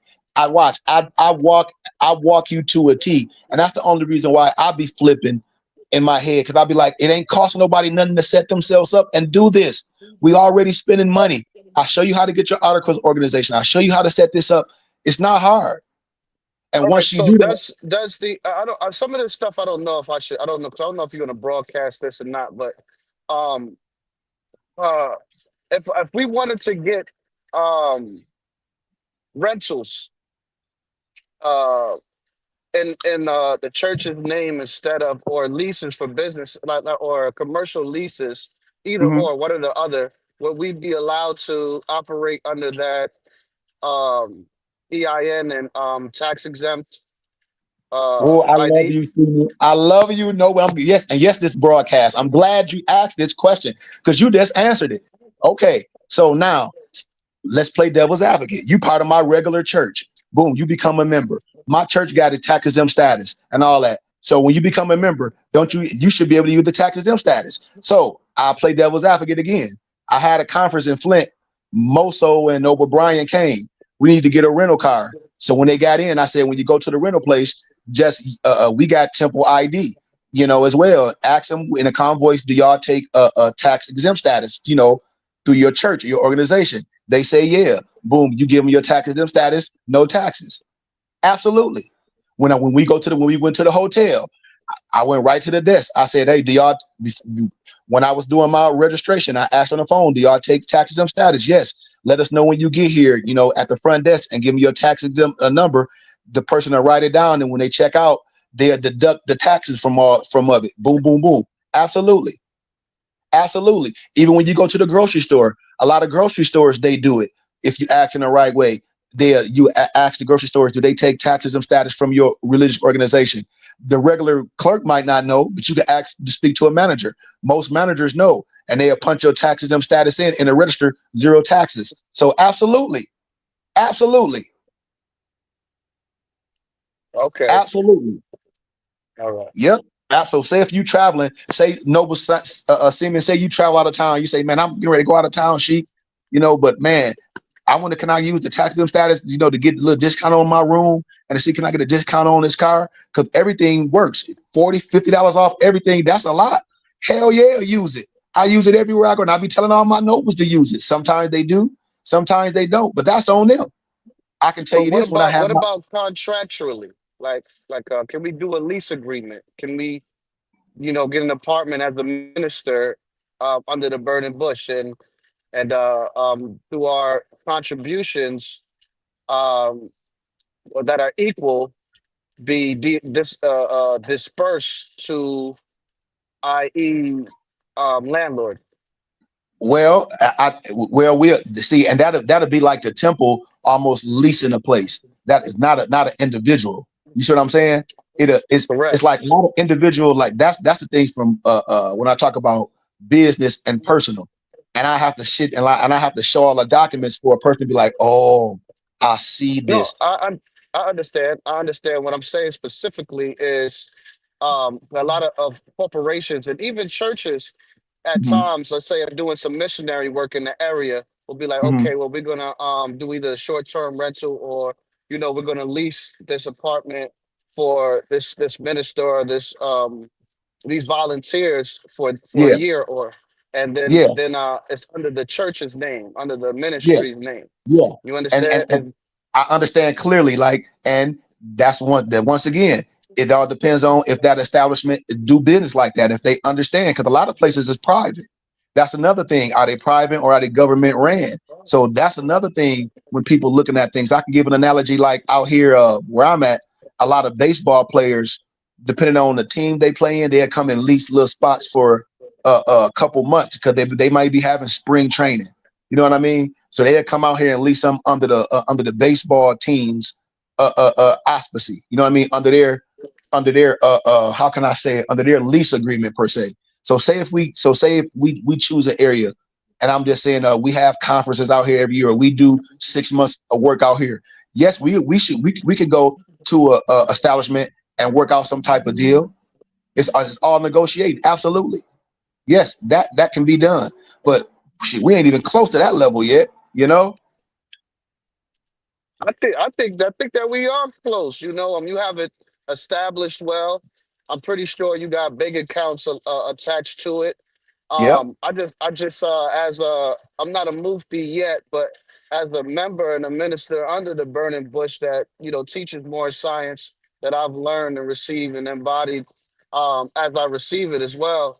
Um, you know, I guess it depends on the level of, I guess, authority or responsibility within the organization to be allowed to, operate in that capacity where we can make moves, Well, I'll under tell the you this, Simeon. organization as well.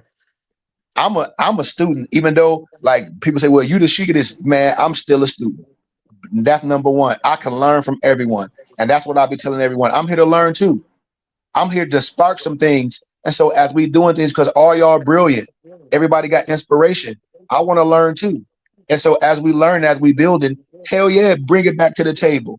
This is what I asked for, noble Simeon. This is what I'll be Okay, asking for. You so know? there's two things. There's two things, right? Hmm. So there's a maximum amount that you could donate per year, correct? Yep. Yep. And Well, what is that amount?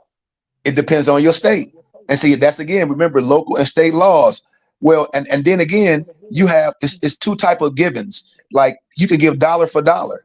So I'll just do like say if you donate to how can I say I get exactly what I'll you're give saying, like a California. 401k, like a I'll give 401k California. almost.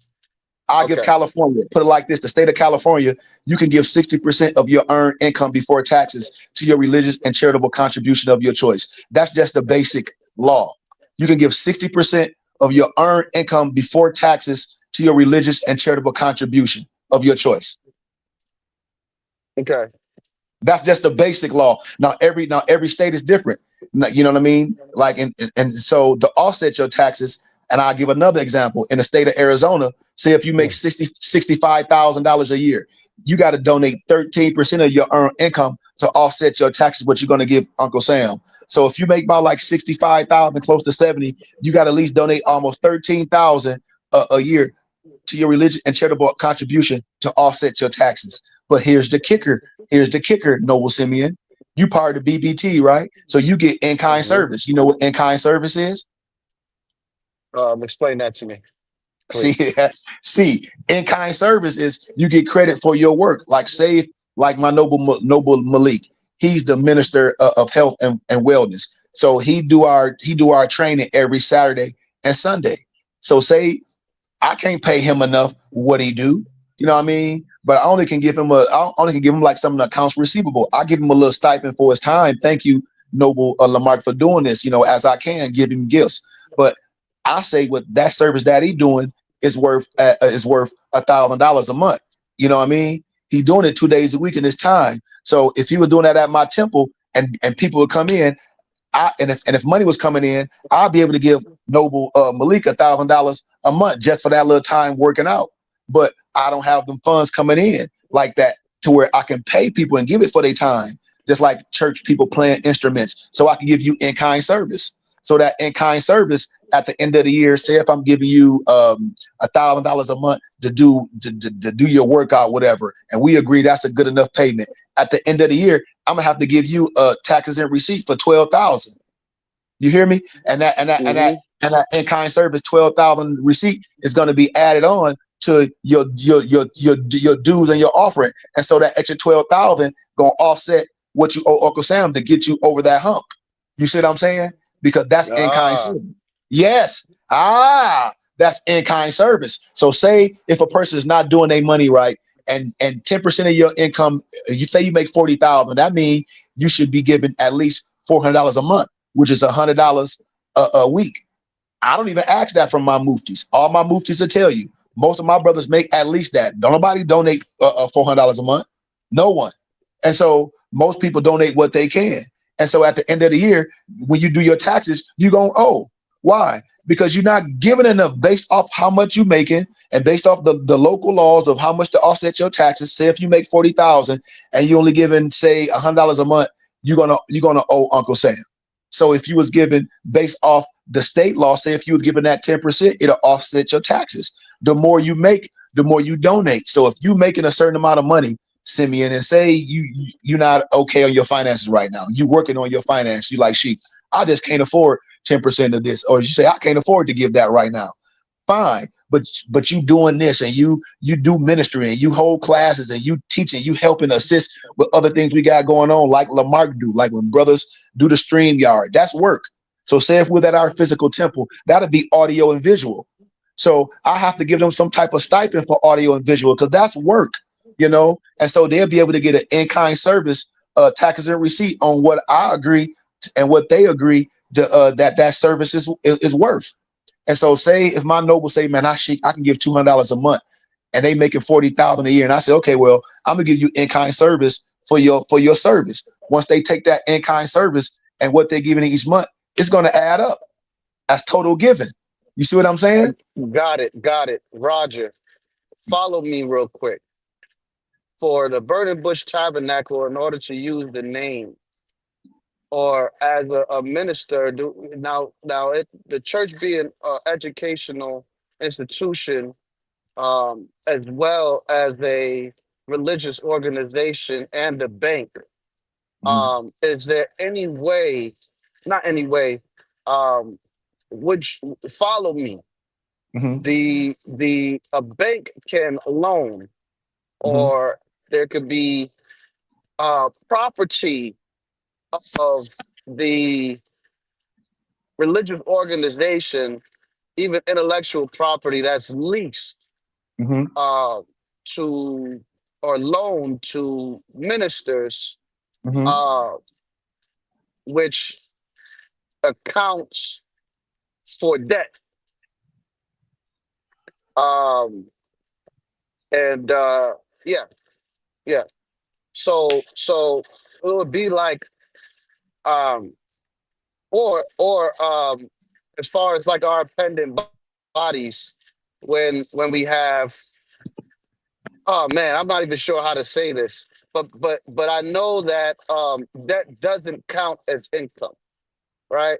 right, right, So right. we get what I'm saying? Yeah, yeah. It don't it don't Okay, it yeah. So yeah. I get what you're saying. Like you're saying a lot. Like far as taxes wise, that's what you're saying. right. You said it don't count as income. A lot of stuff we doing don't count as no, be, but not when we do work with each other. You know, when we doing work with each other, we still under that religious auspice. It's a whole different tax code. You know, Yes. that's like I'll have to speak. I'll speak to you on. I'll speak to you and gather my thoughts about that yeah, specifically to explain it. absolutely. Okay. Absolutely, absolutely. But I know like when you get land, like when the church or when your organization get land, you want to you tax exempt for the federal government. You want to keep your paperwork so legit to where you don't have no interference. Like I did, just like my Mormon people, like my homie Khalid, they own land up in St. John, Arizona, and a lot, the stuff that we talking about, they're doing. And it's no individual. That's why I hate preaching the individualist thing because it's when people say, "Well, the Amish," that's a group of people. They ain't saying an Amish person. They saying the way the Amish as a religious organization, as a nation, how they live. Are you part of the Amish nation? And see, that's what people not telling people. It's truth and falsehood strangely mixed. It's a nation, not one. So when people when it's Let's just be honest. We want our money to have more control over where our money goes, and yes, we don't want black budgets or to anywhere that's not affecting the immediate community and situation that we're in right now. We don't want to be paying for things that do not affect us, paying for pensions and all types of yep, different stuff that we yep, have no yep, interest in, no benefit from. yep, And yep. I would, so the best way I'm trying to figure out the best way in order to have more control over my Mm. Mm. fruits of my labor, Now I hear you. and to Now I hear you. See, now when you get to talking in them layman terms, and I love this, I did that on purpose because we got to get out that. Let me try to get inside and let's get into layman terms, man. We need to control our money. And see, when people talk like then I can get into the science. We can control our money when we give the stuff back. Everything gets established for people that don't know what they're doing. Hospitals, birth. Well, you don't have no midwife. Come here. You don't know how to do your own unions. Come here. All that I agree. And the religious law is set up to where if you don't have it yourself, you're gonna have to pay. They telling us they like y'all should have your own thing set up. Why you argue about it? Did you got your own thing set up? Well then, that's what we doing. Until we understand that, until we know how to barter, and until we know how to do that susu and put money up and hold people accountable and be like, man, just like people be saying $1 million ain't nothing. Man, $1 million is a lot. You got $1 million is a lot for a group of people that don't have nothing. Say we got $1 million operating cost right now. That'll change all of our lives because a lot of stuff Simeon talking about we'll be doing. We'll already be building on our land. We'll already be building to live off the grid per se. And when I say off the grid is out of local community where the state control everything, where the local laws and the state laws is trumping anything federal. And so as we living here locally, Noble Simeon, we're gonna have to abide by this. We're gonna have to spend our money on this, and that, and the other. Because how we gonna live in our houses? How we gonna live in our apartments? How we gonna get the garbage picked up and all that? All that's taxes. And see, and if you don't pay that, then it's not gonna happen. If Simeon don't, if Noble Simeon got a house and he don't pay his tax on his house, he gonna lose his house. If Simeon don't pay his goddamn car insurance on this stuff, his car insurance gonna lapse. If he got a car note, his car gonna get repoed. So all that stuff you can't get rid of until you give it all back. And I'll be asking people, are you willing to give it all back? If you ain't in the shape to give it all back, it ain't nothing you can do. If a person ain't willing to say, man, well I want to live off the grid, well, how you going to sustain off the grid if you don't have no money coming in? How you going to eat? You don't have no farm until you start growing it. Well, I'm going to grow a farm. Where you going to get all your seeds from? That cost. Well, I'm going to get my own water. Who going to pitch the water? Who going to set all this stuff up? Well, I'm going to have a greenhouse. Who going to build it? Well, I'm gonna have a UV. I'm gonna live off the UV cell. Who gonna do all this? It take money. So where the money coming from? What we selling to have money coming in? And do brothers have money to do these things? And to say, okay, well, I'm working out and I'm working. well, what I'm we putting a do percentage have to this. what we do have ingenuity. We can be very resourceful, so we might not Yes, need all the money. We can find different recycle. I agree. You know, I've seen some good things about growing plants in storage containers I that agree.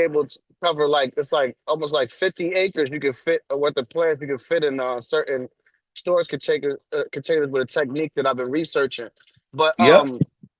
yeah, you're right. It does have to do with money, but I just don't want us to really be too like bent up on that's the only contribution that you could give. I agree. Skill, knowledge.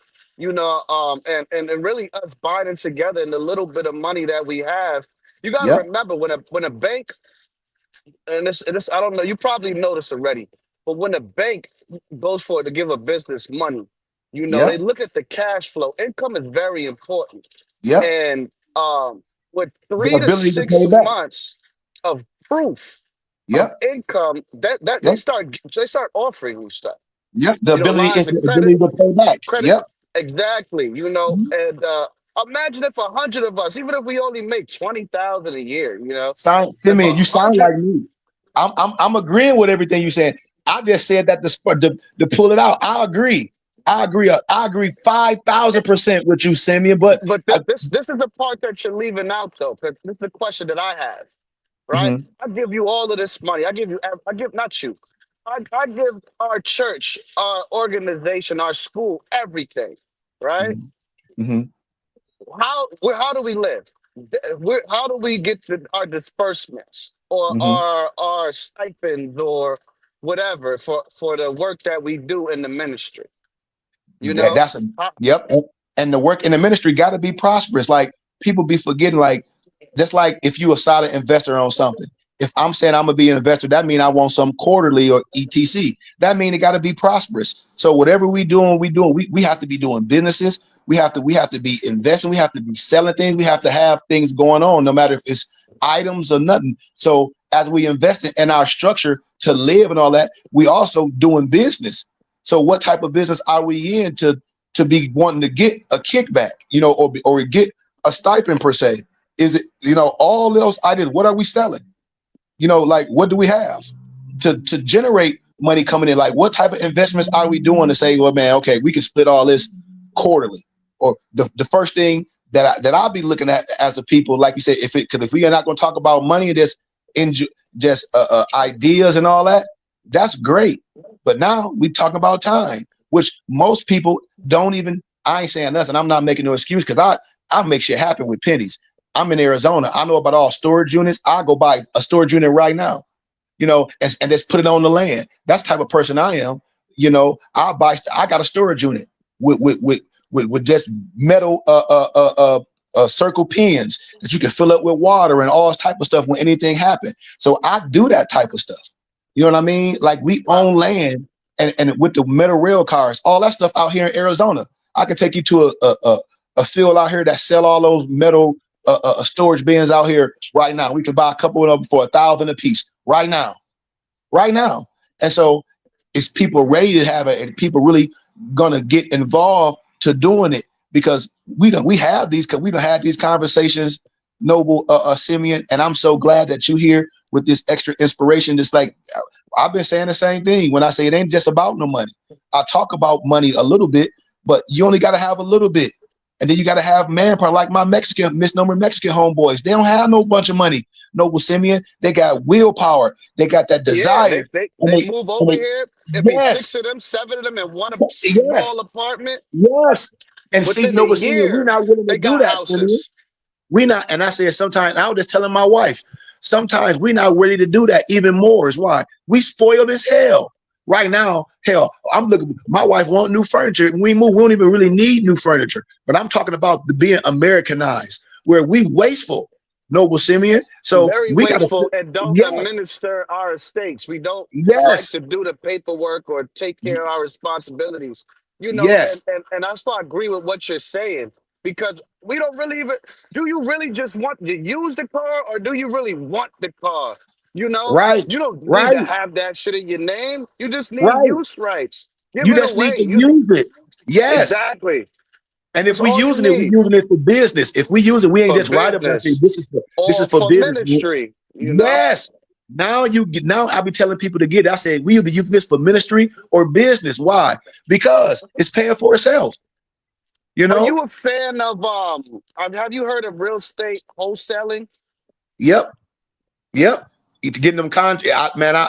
Noble Dantes, he's in the real estate, and I know funny you said that, because when he got with me, he was trying to be in a realtors guild and all that, and I gave him some information, and he took it the wrong way, and he stopped, in that real estate game, and that was his career and his passion, but he never said nothing to me, and it kind of messed things up for him, and he ended up coming back, and we had a conversation. I said, that's not what I said. I give information. So where if you in that field, you want to be the best, you want to give everybody all the information to make a sound decision. And so Right. he had to get back on the bike, was like, thank you. And I said, I didn't give you the information to discourage you. If you ask me for some information and you studying something, I'm gonna give you all the information. But if you don't come back to me and say, let's how can I say, let's digress and see, what's been going on and see if I'm going right. So hell yeah, I deal with that. I deal with I educate myself on all that. When I was in Flint, I was dealing with I used to buy houses for low, fix them up. Like I got a couple houses in Flint right now that I want to talk about with my muftis. I've been sharing with them. I got a business partner in Vegas, which is my older friend, which is a friend with my brother, Noble Simeon. And we got a couple houses. And then I'm explaining to him, he just donated the houses to me, to the he donated all the houses to the BBT. So we almost done fixing them up. And what he been going to the city and talking to the jails, and if everything go right, we'll be able to have one of these houses as a halfway house. So when people getting out of prison, we'll be able to rent each room, put 2 beds in them, and rent them out for like $1,000, $1,500 for each bed. When brothers That's getting good out of money. prison. Yeah, and I want to call one like in Flint. Veteran, you can do one for veterans too, because Yep, it's two beds to a room too. Yep, and he dealing with that too. And in Flint, man, these Muslims got one downtown Flint. It's called the Muslim House. And when a lot of Muslims get out of prison, they go there. They go there to get care packages. They don't got a place to stay. You come there and do all that. So that's something that I want to do as well in our cities, where when we talk about money coming in, Simeon. So when we talk about we invest in type of businesses where we can get returns, and when people talk about they a trustee on this, well, you a trustee on what? Ain't no money coming in. Well, you can be a trustee if I trust you to do business with you, but in that level, when we talk about returns and thing, you can't really get no return on none of it, and it's no money being made. So that's the realistic aspect I talk about, is doing business, and we can do business with each other. Well, you seem like you already taking some inspiration from our Jewish brothers. Yes. And how they move, because that's what they do. They focused on a lot on real estate and land, and it's combined with family and religious, or their religious organization or affiliation. And I think we could definitely all make let's see, how can I word this? I'm trying to find the right word. We could definitely all profit, Yes. off of being able to do that as well. Now, as a member, you said we're shareholders too, or how exactly does that work? Great question. Okay, so like I got to keep my business hat on. So when you invest in anything, paying dues, just like I'll give analogy of a church. I got to make it plain, and all my church people, I'm sorry. Hey, we having a regular conversation. I'm just illuminating all your stuff. Anybody, when you give some money and it's money being held, and that organization is doing business, no matter if it's ministry, anything, you are a stakeholder. When money coming in, you a stakeholder. So that means a stakeholder have advantage. You should be able to use everything that's part of that ministry. Like for instance, if you're a member of the YMCA, what that mean? You get the benefits that come along with the membership. So if you're a member and you paying, and we say, and I say, to be a member of the BBT, if you paying your dues and all this, and we got all these ministries going on, and we got these for-profit businesses, the only way we can have these for-profit businesses coming in is the people giving the money. And so if the people giving the money, the members, y'all are stakeholders. So for instance, say all the members donate, and we get to that level, we say, and I say, well, look, y'all, I done took a percentage of this, and I done got these print press, and I got these print machines to make shirts, and these stitch machine to make hats and all this. Everybody will be stakeholders of that. Why? Because the only way I was able to get it is from y'all. So that automatically make you a stakeholder of whatever I'm producing.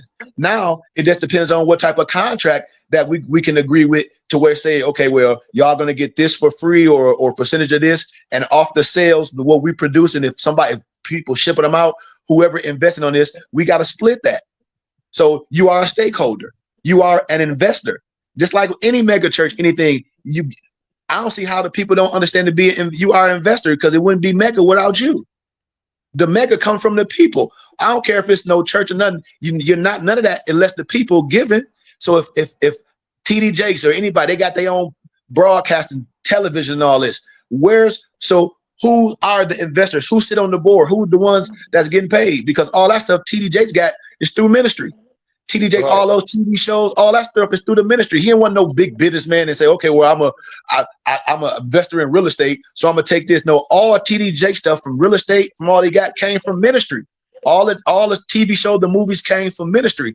So the only way he did that was his ministry. Who's the stakeholders? He's not just sharing that, and he don't, and the people not asking me. I'm transparent. I want us to have it, because if something happened to me, I want this thing to go on. It about me.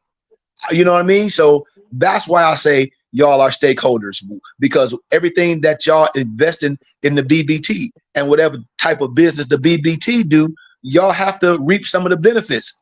So the nonprofit organization can have for-profit businesses. This is what I tell people as well. Out here, it's a big church called CCV, the Christian Church of the Valley. Man, they got a damn Starbucks in their church. Do you think that's a non-for-profit business? That is a for-profit business. Thank you. And this is what I be asking people, and I'll be like, I'm asking questions, and ain't no such thing. They'll be like, well, what you mean, Sheik? I said, man, dude, stop playing with me. I just said this church has a goddamn Starbucks, has a damn Subway, have a bookstore. Do you think this is a non-for-profit or profit? It's for profit. Ding ding. So therefore, if it's for profit, how are they doing all this? The money coming in, and then deals is being made. Only way the people, you got a Starbucks, who buying a Starbucks? The people of the organization. Who buying a Subway? Your people. Who coming to this bookstore and buy all these clothes? The people. Man, they got baseball fields, soccer camps, everything for the people. So the money that you spending outside for all these organizations and all these things, it stays in-house. You see? And the people still reap benefit, because the body is the church. The umbrella, just like in business, I draw a big circle, and in the middle of it, it'll be BBT. Now, off that circle, Solomon, I can do a whole bunch of chords, a whole bunch of strings, and put a little circles on the end of it. So you might have the big circle in the middle, a string with a little circle, another string with a little circle, another string with a little circle, another string with a little circle. But in the middle, it's being fed off the BBT. You see what I'm saying? Mm-hmm. And so I know I'm not asking specific. I'm just giving a little insight. I understand exactly what you said. Yes. Yeah, I understand exactly what you said. As time goes along, we'll gain a little bit more clarity, and I don't see why anybody that that loves the information and the brotherhood that we have, and sisterhood for the sisters that's a part of it, wouldn't want to make that happen, because it's beneficial on all angles. You know what I mean? Yep. It really is, when you think about it, logically, Yep. especially being responsible members, paying their dues, and taking initiative to do things within the ministry. Having access to to a pendant body, having that not a pendant body, having BBT behind you, Yep. and to be is amazing. The more members, the better it's going to be, because Yep. we'll be able to make. Let's just think like the Catholic Church, like Catholic Church moves. They're one of the Yes. biggest estate holders in the world. You Yes. understand? Yes, I understand. All right, so that's how we should be moving. We got to emulate, even if they are our oppressors. There's things that we can learn from them, or that they taken from us, that we Yes. can reteach ourselves. Yes. Yes. And that's why you hear, Sammy. And like I said, I'm a student too. I'm down with inspiration. That's why I say, brothers, come at this and look what we have. A person can take this and be like, wait a minute, Sheik. No, we're gonna do this, and we're gonna reach this level. Everybody be talking about, we got 10 acres. When everybody be talking off the grid, but don't nobody know what to do with it. I said, dude, what ideas? We got 10 acres right now. We can do whatever. We can do whatever. And Man, so that's so easy. Small city. Everybody has something that they do there. We can have our yep, own food, own animals. It could be yep, an experience, really. yep, It could be an yep, experience. We could like I was even thinking while you was talking, I was like, you know what would be really good, especially with AI and everything? It's making little like either animated or even like realistic, like kind of like movies explaining some of the stuff. Like even if man. it's like short Yes, film and then we can shoot it there and everything. Give them a whole experience. Like this is more science, you yep, know. yep, The health, the mental, the spiritual, the economical, the civics, yep, everything. You know, just give them a whole experience. Like come here for a week. yep, The yoga. We got yep, the working yes. out. We got the spa. We got the what you said the side of the hot spring. You Simeon, know, I and we want, got yeah, I want people to look when y'all get a chance, look up hot springs in Arizona, in El Dorado, Arizona, and look up that whole outside thing. Man, they got these outside like little jacuzzis made out of rocks, and it's low overhead. Like you were saying, that experience where you come out there and detox, almost like when Left Eye was dealing with Dr. Seepy when she went to Honduras. exactly. Yeah. Yeah, I'm with you. I've been telling brother that we can have the same thing set up with our trailers set up out there. We find the water out there, and it can be retreats. We got the land, and it can be retreats. We just got to figure we can figure this stuff out. That's why I said, Noble, I'm with whatever, man, and don't be afraid to bring your ideas around. That's another thing what I would tell people because somebody might be more inspired than the next person. Somebody might be like, man, we got all this sheep, and y'all, we done did all this, and ain't nobody taking it to the next level.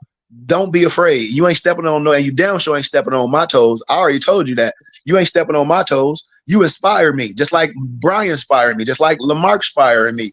All this stuff, like we got some dope stuff. We just got to do it further. Like you were saying, AI is so advanced, man. I got so many ideas. I'm not technically inclined with the AI, but Alonzo is, and we've been having meetings. Noble or Simeon. That's why I said I want to add you into this stuff because you're gonna be like, well, what the hell? You gonna get inspired too? Because Alonzo was good with this AI stuff, and we can do little snippets, do little short videos, man. All this stuff where our faces don't have to be there, but we can get all this attention on social media and real life, like you were saying, showing people what we really do with the regalia, with the retreats, with the healing, with the all that, man. Like you said, we can figure it out. So Simeon, I know in March we having our 5th Moors Ball. We going to Texas, but I would like everybody, if we get a chance to, everybody to go look at the land again and just, if we all get to meet and just, what I mean, see the land again and see what it looked like, see where it's at. It's in prime real estate area. It's in Kingsman, right between Vegas and Arizona, prime real estate. When I say prime real estate, brothers, we can go out there with our trailers and just pinch tents and do little retreats and things out there. You know what I mean? On our own with our generators and things. So I'm all for everything, Noble. And like I said, I'm just inspired. And I tell everyone, it ain't about money. We electric. Like you said, Simeon, it takes ideas. It takes us trying something. We done tried so much in our youth. Look how much money we spent on clothes and clubbing. I have a past, and I'm sure everyone else have a past. We all have done things and can look back and be like, man, I sure wasted a lot.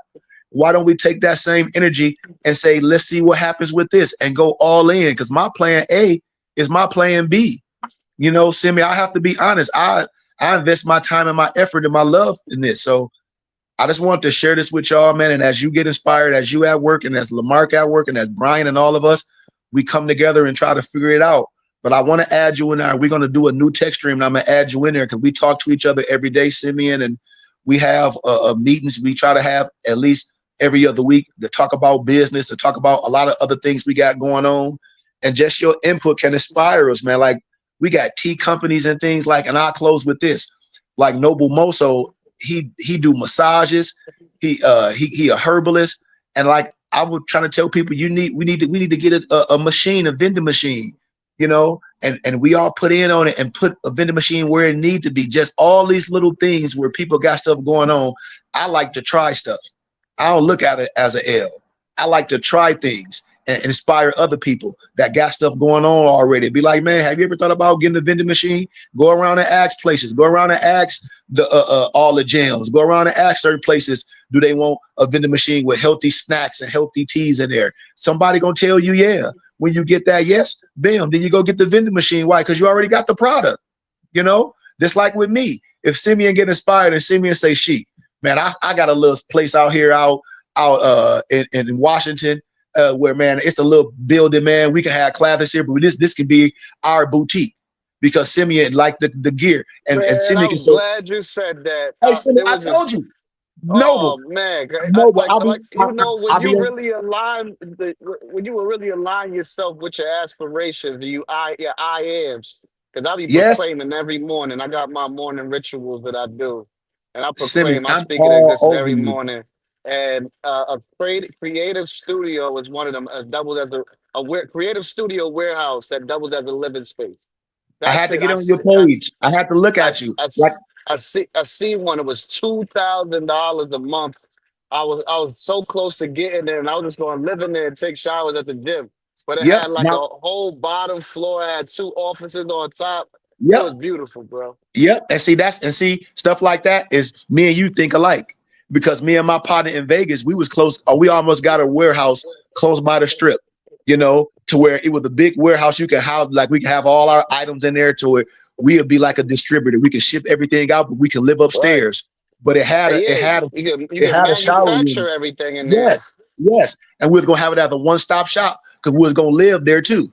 You know what I mean? And so I'm Right. on that same thing with you on Simeon, a one-stop shop to where we got our boutique, we got our bookstore, and yeah, and we have scheduled teachers in here, so it'll pay for itself.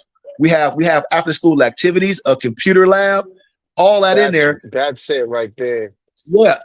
And I know how to get computers and stuff for free, Simeon, because I'm an educator. So a lot of the colleges and a lot of the schools, they get they get new computers every so often and they give them away to nonprofits. They might So give you them to you for qualify $10. for a lot of grants and stuff like Yeah, that man, because of Simeon. your credentials. And if I had a grant writer, like I got a grant before when I went back home, I We got a don't grant need to a teach grant after writer. school We activities. got AI. I got a prompt for you. I'm gonna I was send it just to finna, you. I was just finna say that. I was just finna say that, Simeon. I was like, we got AI now to do all this. So when people say, like my Mufti Malik, he a basketball coach. He got access Oh, to the okay. whole school out there in Sacramento. Lamarck is a referee as well. College, high school, all that known out there. Man, Okay. don't you know Malik got access to a high school. We can have our own basketball camps and everything, and provide that and get our own grants for the city and just ask for small donations because the grant pay for it. We can ask for small donations to bring the people in for our time and have jerseys and all that. Because I had a soccer camp out here in Arizona, and you can pull it up on Instagram. One of my young brothers that I met when I first moved to Arizona, his name is Devin Franklin, and he got a mixed family, and I helped him with his soccer camp. It's called Next Gen Soccer Camp, and we had a big soccer camp at the Avondale Sports Complex. And I wrote Adidas, I wrote Gatorade, Noble Simeon, I wrote Spalding, and I asked for monetary and tangible donations. All of them wrote me back. Some couldn't give money, but they gave me tangible things. They brought pallets of Gatorade. They brought soccer balls. Adidas gave us headbands and stuff like that. And so all that stuff was free. And then the Avondale Sports Complex let us use the complex for only $20 an hour. He couldn't let us get it for free, but he let us get it for only $20 an hour. And we did it for 3 days. And we got money and we got people to donate to where what we would have to pay, the donations covered it. I had a photographer come out, and I gave him some money for his time. I gave him an accounts receivable receipt for in-kind service, and he made like little sports cards for all the kids that participated. And so all that That's stuff we cool. can do once we get organized, Noble Simeon. So you ain't stepping on my toes, you ain't stepping on nobody's toes. Everybody got a place. Like some people might not be ready to do this, some people might not want to. Some people might just want to assist. You know what I mean? And so that's what this is about, man. So once again, man, I'm inspired. I want to get this again. I'm going back to my city of Flint, Simeon, in January, and I'm gonna be at the libraries. I'm using it free, but what I'm working on is getting me a little booth again, a little plaza, to where I can have a one-stop shop. And I'm close to where it's a small little plaza. It's in the plaza, and I'm gonna have it like a small little boutique. bookstore, sage, because I got access to boxes of sage, all the beads, and I'm gonna have it as our little cultural store. But we host little speakers in there, and that's where I'm gonna be. You know, with our regalia and all that to show the culture, like you were saying, to show the experience for a person to come in there 24 hours or 7 days a week and come in there. And it's like a safe place. You might want to come in here and read a book. You might want to come in here and drink some tea. You might want to come in here and be like, man, we got film day where we playing some of these old films from Dr. B and John Henry Clark. You know what I mean? All this cultural stuff that we can bring back. But Simeon, our cultural store, a one-stop shop, I definitely want to do that again, where we have a small booth. And then if we do it the right way, Noble Simeon, if we all parts of it, the overhead will be covered. Why? Because we have a ministry there. You see what I'm saying? Right. So a lot of stuff can be covered under the ministry. We ain't say we can't have a for-profit business. So I know that I'll have to be the devil's advocate, like you say on this one, right? Mm-hmm. So a lot of these guys out here are saying the wrong things. But one thing that I did learn from Knucklehead, my boy Don Kalam, is that you can offer the landlord of the, let's say, the commercial property a tax write-off for donating the property as a lease. You know what I mean? Absolutely. You know, and a lot of them will take you up on that, if not in whole, partially. But did you see what you just said? That involved two parties. You see, I love what you just said. It's nothing but a discussion. It's nothing but a conversation. You don't have to do nothing slick. Just like, for instance, I'll give this analogy. And like how I got a house in the city of Flint. So I don't have to squat in nothing. In my neighborhood in the city of Flint, most of the people left. So in the neighborhood's house is just sitting. Now, are the houses abandoned? Some of them. Do the banks own them? Some of them. Are they just some people left their houses because they owe taxes, but a lot of old people, they just left their house and it's sitting. So what I do, I find out who own these houses and I'll do a contract with them. So one house I end up getting, I tell you, I looked it up. I found the old man that owned the house. He stayed on Stockdale, around the corner from me. I stayed on Patterson. I looked him up. I said, how you doing, Mr. Jones? I don't want to say his whole name. He was like, how you doing, sir? I said, you still own a house on Stockdale, address such, such, such, such. He like, yeah. He's like, yeah, I moved out of the state. It's just sitting there, you know, the blah, blah, neighborhood. And I said, well, my name is Kerry Goodman. You know, I live around on Patterson. He like, Goodman. He like, Larry Goodman, son? And I said, yeah. He was like, how you doing? And blah, blah, blah. I'm like, I'm doing great. And I said, man, well, you know, I live in Arizona, but, you know, I got this land bank list and I got this list from the city, from the land bank. And I see that you own this house still. And can I do a contract with you? And what do you want for it? He was like, well, you were like, man, well, he like, I got one another year. The city gonna take it because I ain't paid the taxes. He was like, I tell you what, he was like, you pay the 2-year taxes and give me this little bit, you can get the house. And that's what I did. You know, I paid the back taxes. Yeah, because in the state of in Flint, you got 3 years behind the taxes. After the 3 years, I can work a deal with that person to pay the back taxes. We do the paperwork, everything go through. I got the house. I got the house like that. You know, he was like, I ain't gonna do nothing with it. He like the city finna take it from me, but he still owned the house because he went all the way behind on taxes. He had another year. Yep. He had another year. Then you got to wait for this and all years. So he was like, I tell you what, we went downtown to the it's called the title place where all the titles that everybody own houses. We went down there first. We went to land bank. He showed me what he owed the 2 years taxes. In the city of Flint, the taxes ain't nothing because we're in an urban neighborhood. I paid that, got my receipt and all this. Boom, paid him his little money, you know, because he could have paid it. He could have went down there and paid the little 2 years. He got money like, I could have paid this little change because it wasn't nothing but change. It was $2,500. That's all the last 2 years. So I got the house for $2,500. But he boarded the house up. Yeah, it wasn't messed up. I'm gonna show a picture of it. I'm gonna share a picture of the text stream. And it's a brick house. I just got it. And he said everything is still in there. He said he just boarded up and moved to Florida. He did, and the house had been boarded up for years. Deal with it. Nope, he ain't want to deal with it. But he was paying the property taxes for years. None of his kids wanted it. His grandkids didn't want it. And so he was like, man, I ain't finna pay the property taxes on it. He was just gonna let it go. Let it go. So he was just gonna let it go. But me, when I go home, Noble Simeon, I ride through the neighborhoods. I write addresses down. I go right downtown to Land Bank and to the city hall and do my due diligence. And that's how sometimes I get houses instead of going through the land bank, going through all those channels and all that. I just get addresses and call those people and see what type of deal I can work. And you would be surprised, Noble Simeon, a lot of houses in an urban neighborhood like where I'm from, a lot of people left but still own the houses and paying a little property tax because it's changed. They might say, I might give it to my grandson or this, that, and the other. So I do that as well. So when you talk about building that portfolio and own that, that's another avenue as well. You know, that's something that I do as well. I was trying to introduce my muftis in when we talk about investing and like what can we do with our money. Hell, you got a group of us. We can say, well, man, we dealing with Sheik and say Noble Brian, and we buying houses in these little urban neighborhoods. We got people to fix them up. We moving our people in them. We moving seniors in them, and we using it for our portfolio. Hell, we might buy a house and turn it to a whole goddamn record studio. Somebody might do music. We turn to a whole studio to where we teaching kids how to mix and master their music. All this stuff that we can take advantage of.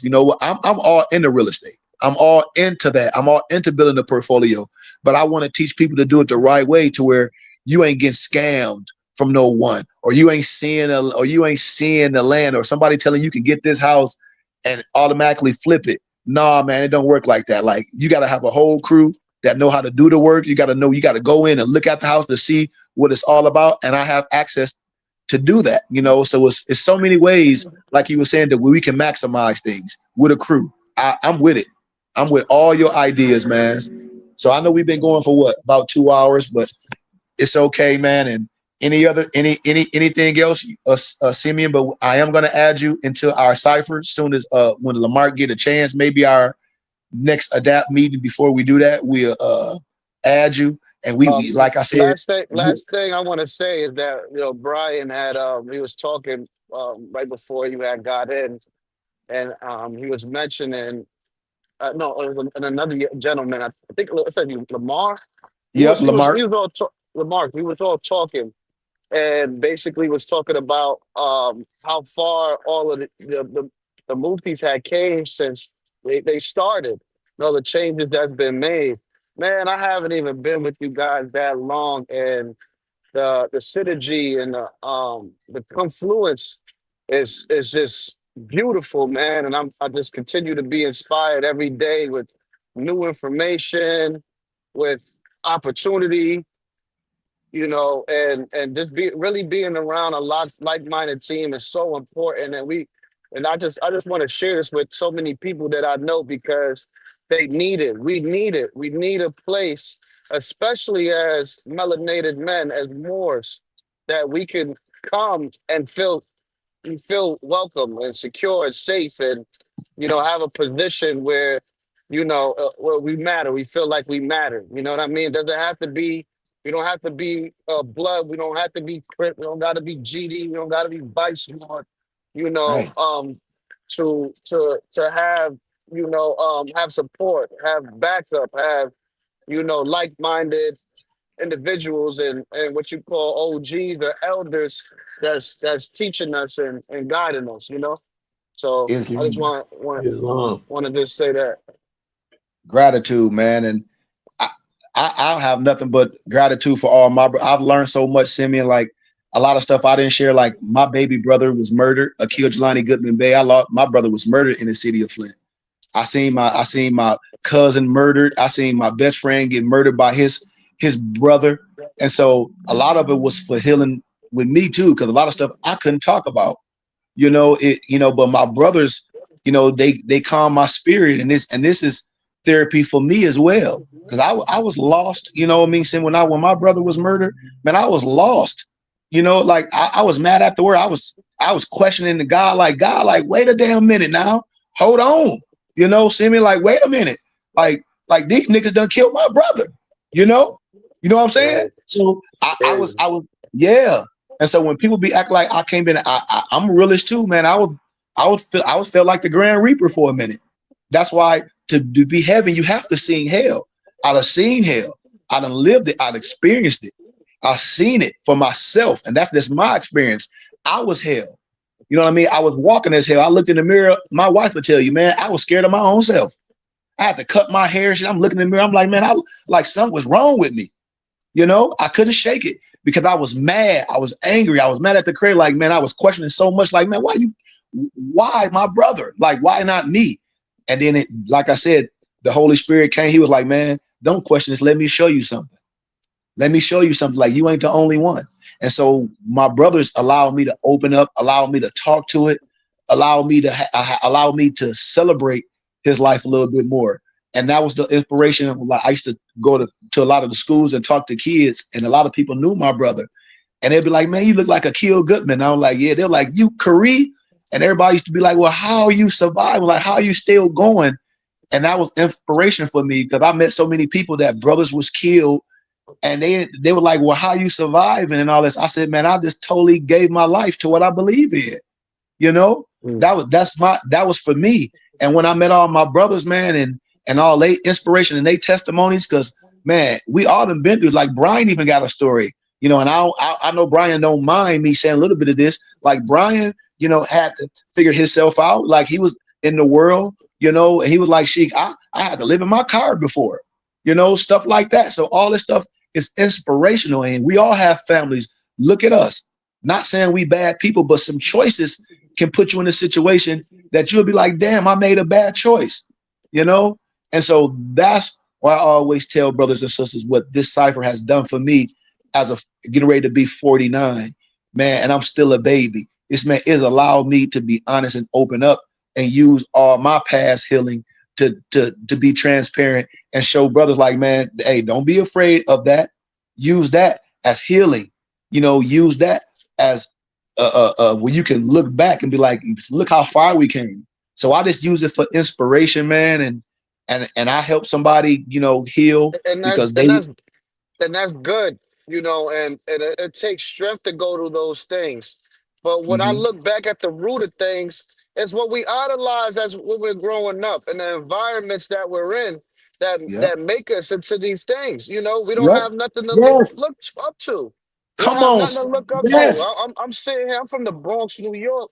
So when I see somebody that's doing well, it's either they a baller, they or they a gang member, or they selling drugs. That's the yes, only people that get respect that look like yes, us. You know what I mean? So mm, that's what we gonna be like. That's what's cool.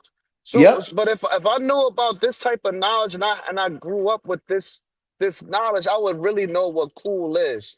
I would know Simeon, what I would know what to do. Like I originally now right now I'm not, you know, I kind of I'm glad that I'm finding more melanated brothers because I got so much into the Anglo-Saxon knowledge of business because, you know, forget Pablo Escobar, there's people right, in business is the richest, you know. right, And sometimes they're the most cutthroat, but you know, they're right. the richest. You know, why are we sitting here idolizing ball players when we could be Come on, team owners?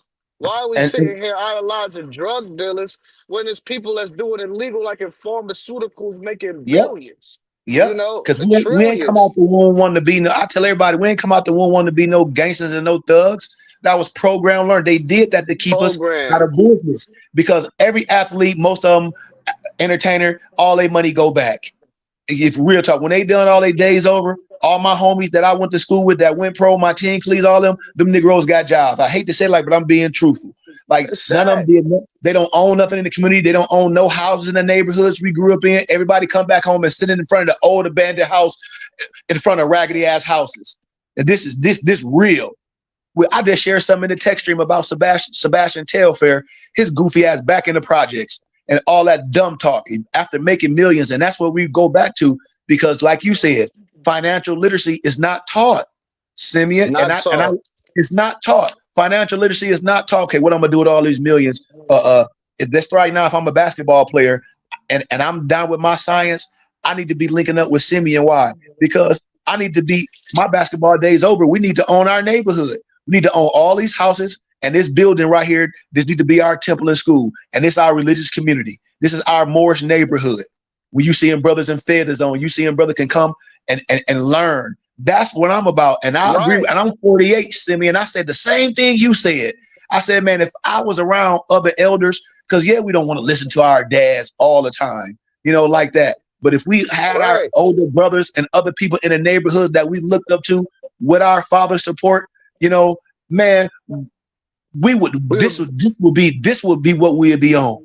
And I agree exactly. exactly. And you younger That's than what me, I'm Simeon, saying. and you That's what younger I'm than me. saying. And I If say the they could same just see thing. it, if they could I just see, see like, it.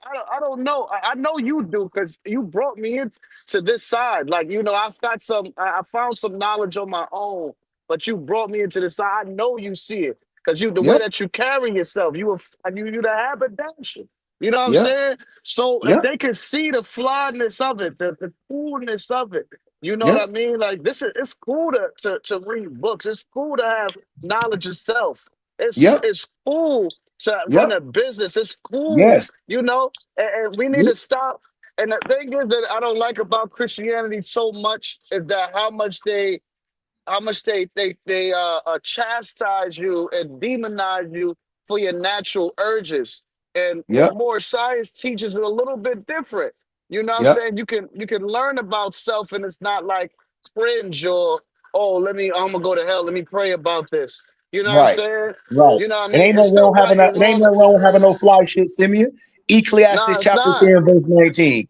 Ecclesiastes chapter 10, verse 19. I always share that with brothers when they talk that money's the root to all evil. I don't want to hear that bull crap.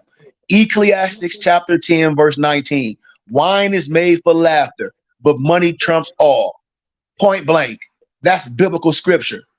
Ecclesiastes chapter 10, verse 19. Ain't nothing wrong with having that fly stuff. Or I'm gonna say, oh, I just want a little bit. Man, I want my cup to runneth over. Why? So my moofies can benefit this. If I got an Escalade, I want my homies to Right, have an Escalade. Or what right. Mobile Siemens supposed to say, no, oh, I just want a little Yugo. But you can get an Escalade and your business all that. No, get the Escalade. What are you talking about? Get the Escalade. No, I just want this little bit. No, I just want a little. No, no. If the Holy Spirit allowing you to do that, you can take care of your family. You take care of that. You can have those things. Like now, we own this earth plane, and that's what I tell people. I said, no, I'm an American. There's some things I like on this earth if I get it righteously. So if we doing good business, see me, we can have good things. We can because most of our life is charity. So we can have these things and it can be done the right way. But I agree 100% It's the like it's the you. unlearning and relearning. And as soon as they Yes. realize, like, hey, we can teach you about the knowledge of self and more science, and we can use the Bible, we can use the Quran, we can use the Torah, we can use all of these books to show you the knowledge and where it's come from, and still be righteous without having to chastise you and demonize you for the Yep. different sides of yourself, the experience of learning yourself. Yep. You can be yourself, Yep. and shine. Yep. You know what I'm Yep. saying? And not be Yep. hated. You know what I mean? Yep. And Yep. and like I said, I appreciate this movement, and I just want more people to know about this, especially that look like us, so that we Yep. can feed them the right way. You know? I agree. And Simeon and as I close, like even with the brother like Killam and Jonah Bay, like I love all them brothers. And that's one thing when they meet me, they be like, man, and one dude said, man, you just whooped me, but hugged me and made me cry. I had a brother tearing up. And I ain't gonna say his name, like he used to be on the internet cockeye, or I ain't gonna have braids, and I chastised him in a good way. I said, dude, I understand what y'all doing. Believe me, I do, but you're going about it the wrong way. I understand the people that have been subjugated, and then you think you can do all this and all that. But if we can't sit down and you think you're the smartest knife in the drawer, and what you're doing can be challenged one by no one, you shouldn't be doing it. You shouldn't be doing nothing. If somebody say, okay, well, can we sit down on the panel and can you explain this? And you get upset when people asking you questions, you shouldn't be doing it. You should be doing everything you should be able to do with love, and it can be proven no matter if you're white, black, orange, purple, and green. And so Right. anybody that's doing that stuff, I understand what they're doing. If they heart is pure, I understand we should be talking about finances. I do. I understand all that, but it's a way to do these things. And until we do it collectively, you're gonna always have these individuals that figured out, oh, I can make some money off these stupid niggas. I hate to say it like that because that's how I feel. Well, that ain't how I feel. That's how I know how they feel about the average person. They just ain't saying it to people on the internet. They saying it to their immediate circle because they gotta talk that. It's called premeditation. In law, it's premeditated. That means I already came up with this before I brought it out to you. So that's why it's premeditated. The same way when you kill somebody, we like, oh man, if you don't just handle it right then and you leave and come back and get a weapon, Brian, you know what I'm talking about. Remember that case you was asking me about, or that person? Remember, Brian? Yes, sir. And what we talking about, you had to give me the facts. I said, give me the facts. I said, you give me the facts, I can tell you what's gonna happen. We did with the facts, didn't we, Brian? Yep, and that's exactly what ended up happening too. I see. And when people be honest, I say you got to be honest with me, because if you're not, then I can't diagnose it right. But when you be honest, all this stuff is premeditated.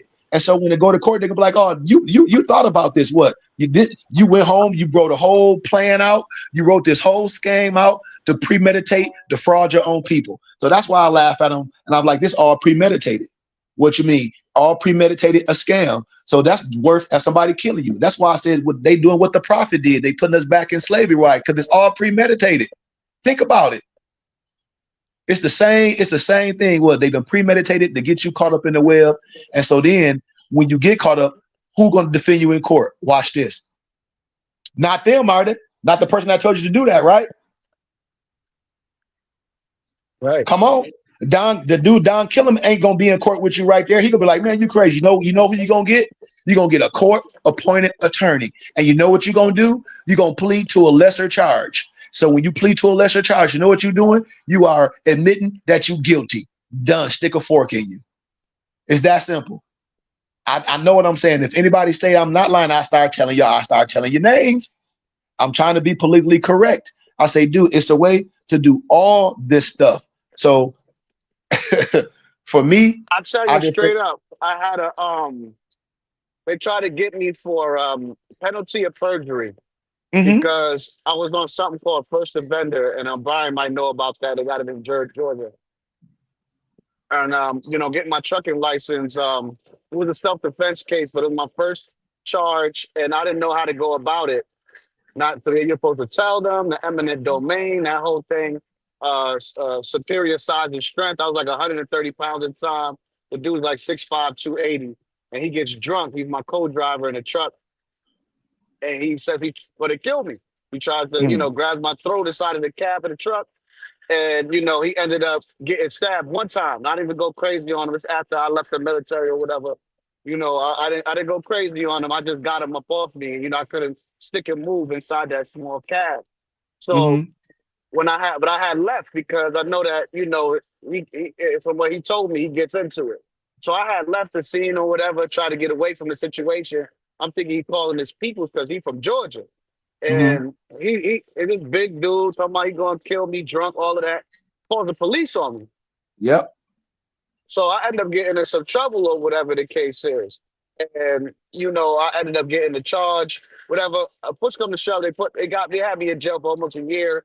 No court cases. They tried to say I was facing 20 years, all types of stuff. The dude lied on me, said I stabbed him over a key, all types of shit. But at the time the trial's supposed to come, because I got this whole defense that I'm making up. I started reading books and stuff because I didn't know nothing at first.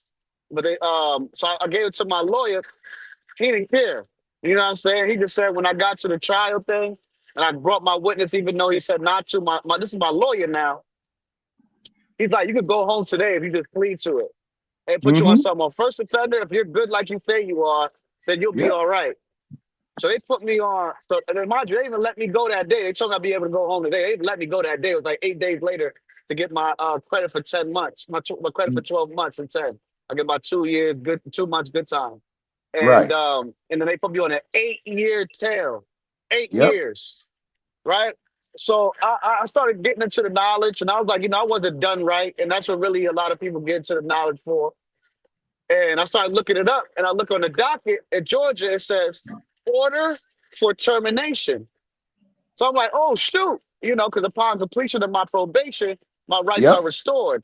You know what Yep. I'm saying? So Yep. I know what the difference between a petition and the order is. I'm like, oh, it's an order. I said, I'm on probation because I was Yep. unsupervised for a while. They let me truck, whatever the case is.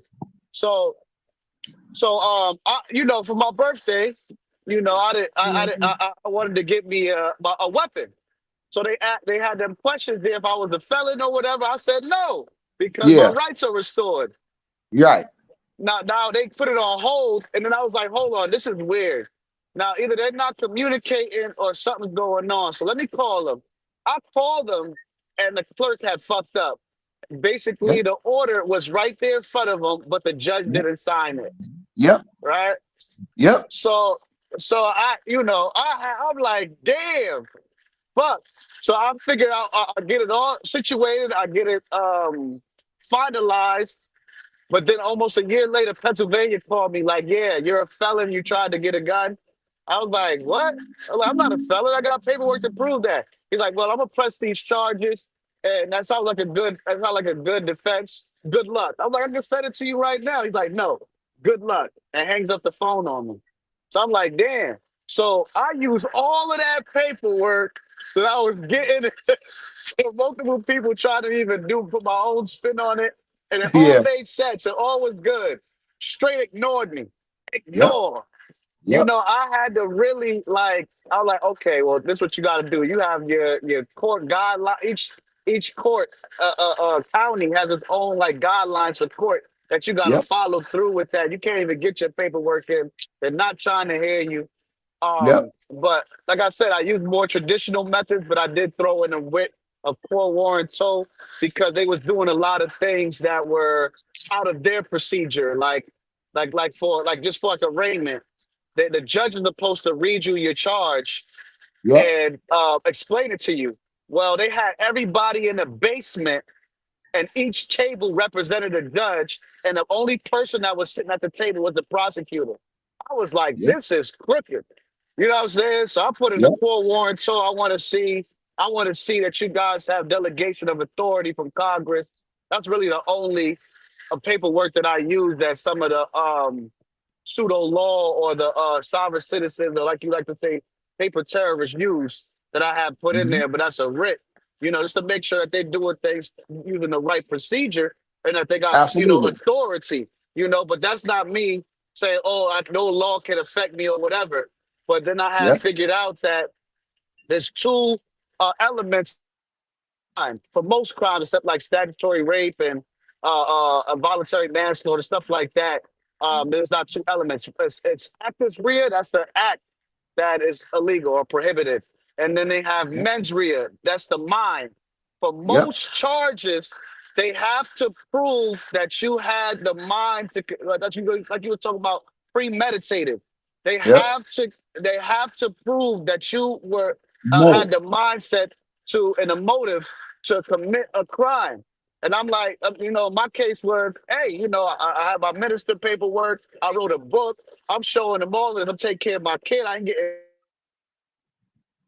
This was a misunderstanding. I'm not going to just walk into a gun store and go get a gun if I don't think that I'm allowed to. You know what I'm saying? Yep. That doesn't make any sense. So Yep. I did that. Then I had to get like what a FOIA request, but for Georgia, it's not federal, so it's state. It's a specific FOIA request for them to get them to give me the information because right before I had to go to start the case go and everything for my hearings, they changed the whole docket. And when I called them, they tried to play stupid. So I had to find out what that FOIA request thing is, and which a lot of these paper terrorists help me understand what that is, but I didn't Yep. do everything that they did. You know what I'm saying? Yep. So I had got that And information, got the county clerk to send over that seal from the clerk, and then I yep. sent all that information to them, and they ended up giving me a nole proske or whatever, and called me to. They took it away from the senior deputy district attorney when I started sending that paperwork in. The court warrant told suppression and the in lemonade and also the whole bunch of shit they had to respond to. They pushed it up to the assistant district attorney. He's like, yeah, and this is not in the best interest of justice for us to pursue this case. So you're good to go. You don't even have to come in. Boo, boo, boo, boo. Yep. Because see certain genre. I tell you my personal experience. If anybody got the fella, you can get a gun. Like it's a certain like in Arizona when it just depends on certain time. It just depends on if you have multiple felonies at the time. You can get a person that got a felony can get a gun. That's number uno. A lot of people don't know that, but it's law. All you got to do is look at certain areas, look at the state. Felons can get a gun. Felons can get a gun. You know, I've been in trouble. I just don't like guns. But yeah, man, Simeon, it's just it's so much to know. It's so much to learn, and not knowing that can get you in trouble. But like a lot of people in this science, they don't understand how the laws work. They don't understand that the judge really is nobody. We talk about the clerks because see, all that paperwork go through the clerk. That's like Copy. see Right. that's what people don't know. What all the paperwork go through the clerk, all the signature go to the clerk, everything. And like you said, after you went through all that stuff, and they said the judge didn't sign it, the clerk had it. Like all that stuff was there. So that ain't on you. Now it's another thing of that could have brought some type of crime. You can bring up charges for them for not doing their due diligence because it brought you Yeah, harm. and litigate. Exactly. I'm That's a telling you, like this is violation what I of due know. And process. and That's a and when I civil rights violation Yep, right there. off the top. And I tell people, if you're gonna do that to me, I'm gonna reserve my right what to do the same thing you did to me. That's the only thing that I'll be down with. What reserving my right? What to take your ass to court just like you taking me to court to prove what I'm proving. And the person that don't show up automatically shows they lose. So for me, if just like habeas corpus, I just know enough. You know what I mean? If even with attorneys, if I feel that you ain't defending me in my best interest, man, I gotta. It's law and president law cases and doc cases to protect me from that. And so I tell everybody all these things. It's like, wait a minute. So they didn't do their due If you diligence. talking So like that, they're not putting their bar card in the line. They either not going to take the case or they're not about to play with you. You know yeah, what I'm they ain't gonna play saying? with you. I done been there. I done been there. Like a lot of stuff I don't talk about. I done been there. And so it's just like an air. I used to live in Tucson. Man, I used to get when I moved in Tucson, man. I remember one day I was walking and I was just talking. I think my Moosties was there. I was live. And somebody a white dude called the police on me. I was walking. They were like, it's a man out here with a turban on just walking around. Woo, woo, woo, woo, woo. Real What? talk. I swear to God. Crazy. No, I'm in Tucson. I'm walking, doing my little trail, talking, doing my little live. So police pull up on me. Woo! I said, man, I said, I hope you know what you're doing. Like I'm live. Like literally, I'm live walking. I said, ma'am, I hope you Yeah, know I what you're remember that doing. day. I remember that day. Yep. He like, I don't even want to get out. He like, God damn. He like, sir, can I talk to you? I said, I ain't saying that. I said, I don't really have conversation with police that's on duty. I said, cause then we gonna get into a conversation. I ain't gonna let you bet me. And then she's like, well, wait, can I talk to you? I was like, am I under arrest? She like, no. People like, well, am I detained? I never asked nobody, am I detained? Am I under arrest? No. Well, I'm keep it pushing. Cause if I ain't under arrest, what they say, well, you detained. What the fuck I'm detained for? See, I don't play that. You asking the person, are you detained? Ain't no crime been broken. Somebody can call the police and say anything. I ain't got to answer shit. Well, we got an investigation going on. I ain't got to participate in your fucking investigation. Excuse my candor, but I'm saying it like that. What I'm telling brothers and sisters, You can certain charge things, them for your time too. You know, I think it's brother. like I think one guy got it's a case law for like $2,000 a minute. You know Yep, what I'm saying? You can charge them. in life, liberty, and the pursuit of happiness. What I think I sent that to you by Charles A. Wiseman.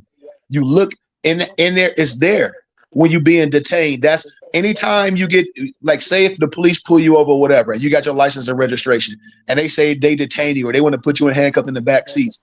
Well, that's false imprisonment.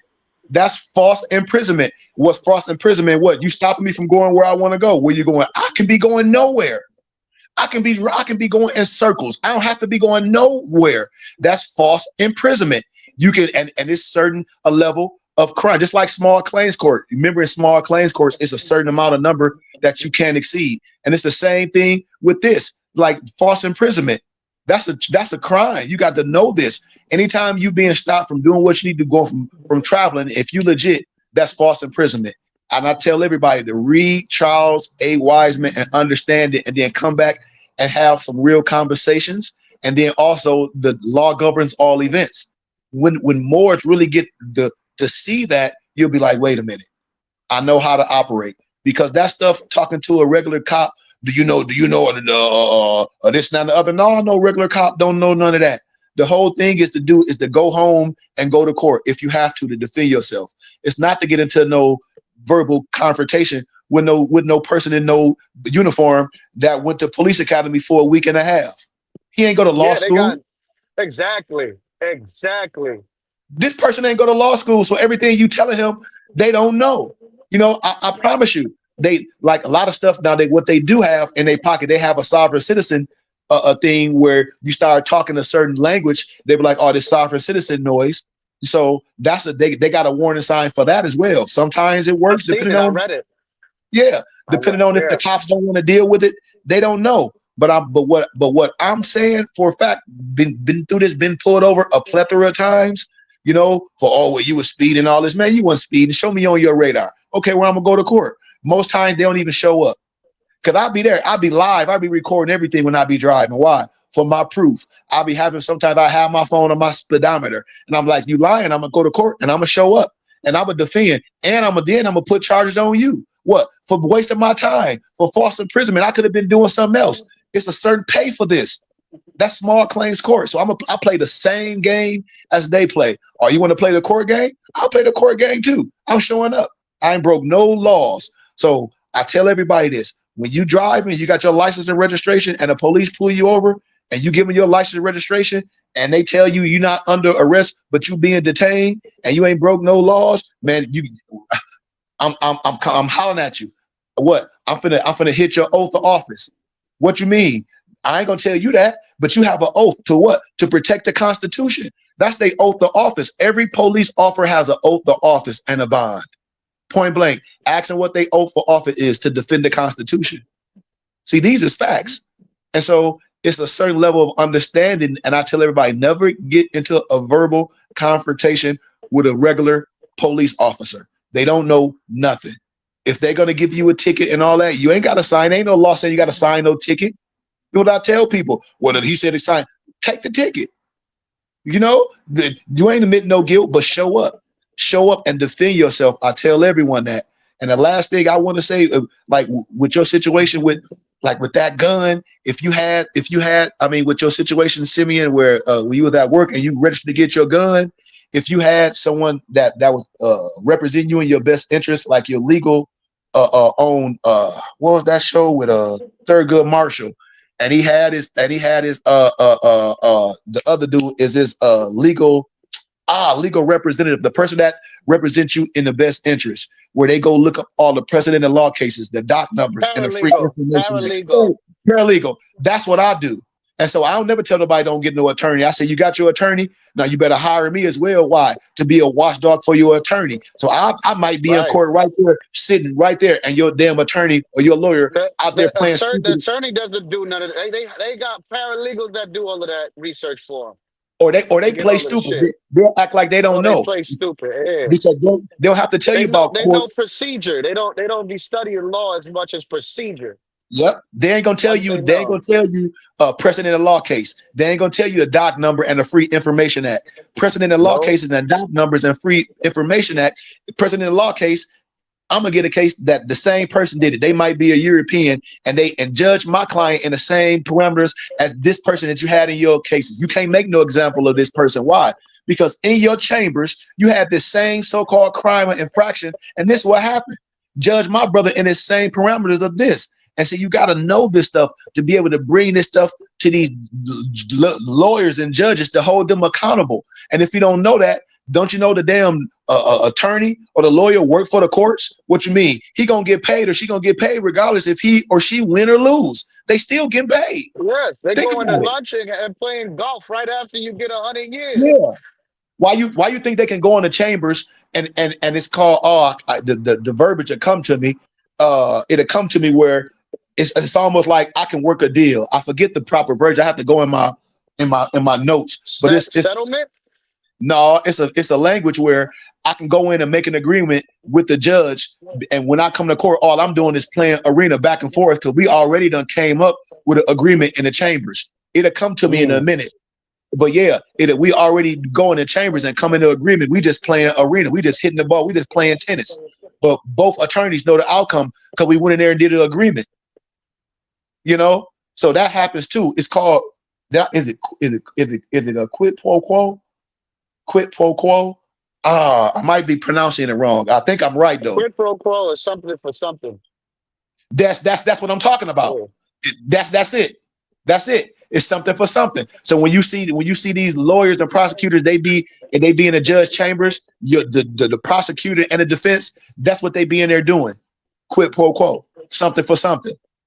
You know what I mean? I definitely understand that, and the prosecutor especially, and the lawyer, and the Mhm. judges. The judges like, yeah, let's go. I And just see, seen so many people rights get violated right in front of my face. I just be now that I know, you gotta be able to see with that eye, because yep. if you don't know, if you don't know anything about, I don't know why they don't teach none of this stuff in school.